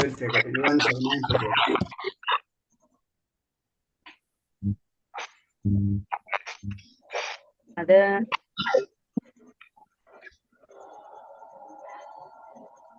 ഒരു സെക്കൻഡ്.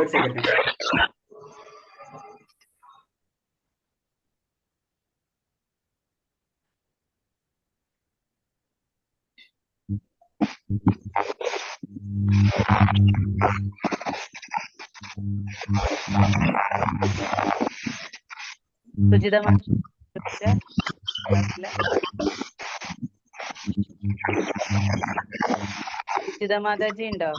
ഗൂഗിൾ മീറ്റിൽ ലിങ്ക് വിടും കേട്ടാ. ഹരേ കൃഷ്ണ. മാതാജി ഒരു ലിങ്ക് നാളെ ക്ലാസ് ഇല്ലേ?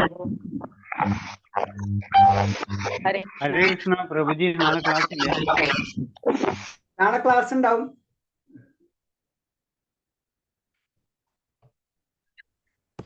ഹരേ ഫ്രൈഡേ അല്ലേ ഏകാദശി വരുന്നത്?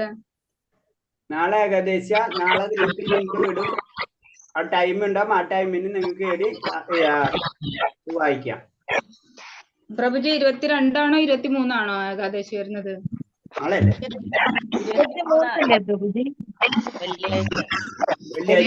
വെള്ളിയാഴ്ച നാളെ അല്ല.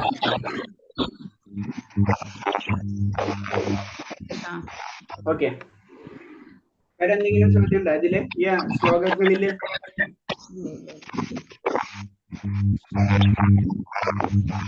ഓക്കെ, അപ്പൊ നമുക്ക് നിർത്താം. ആരോ ഡിസ്റ്റർബ് ആവുന്നുണ്ട്.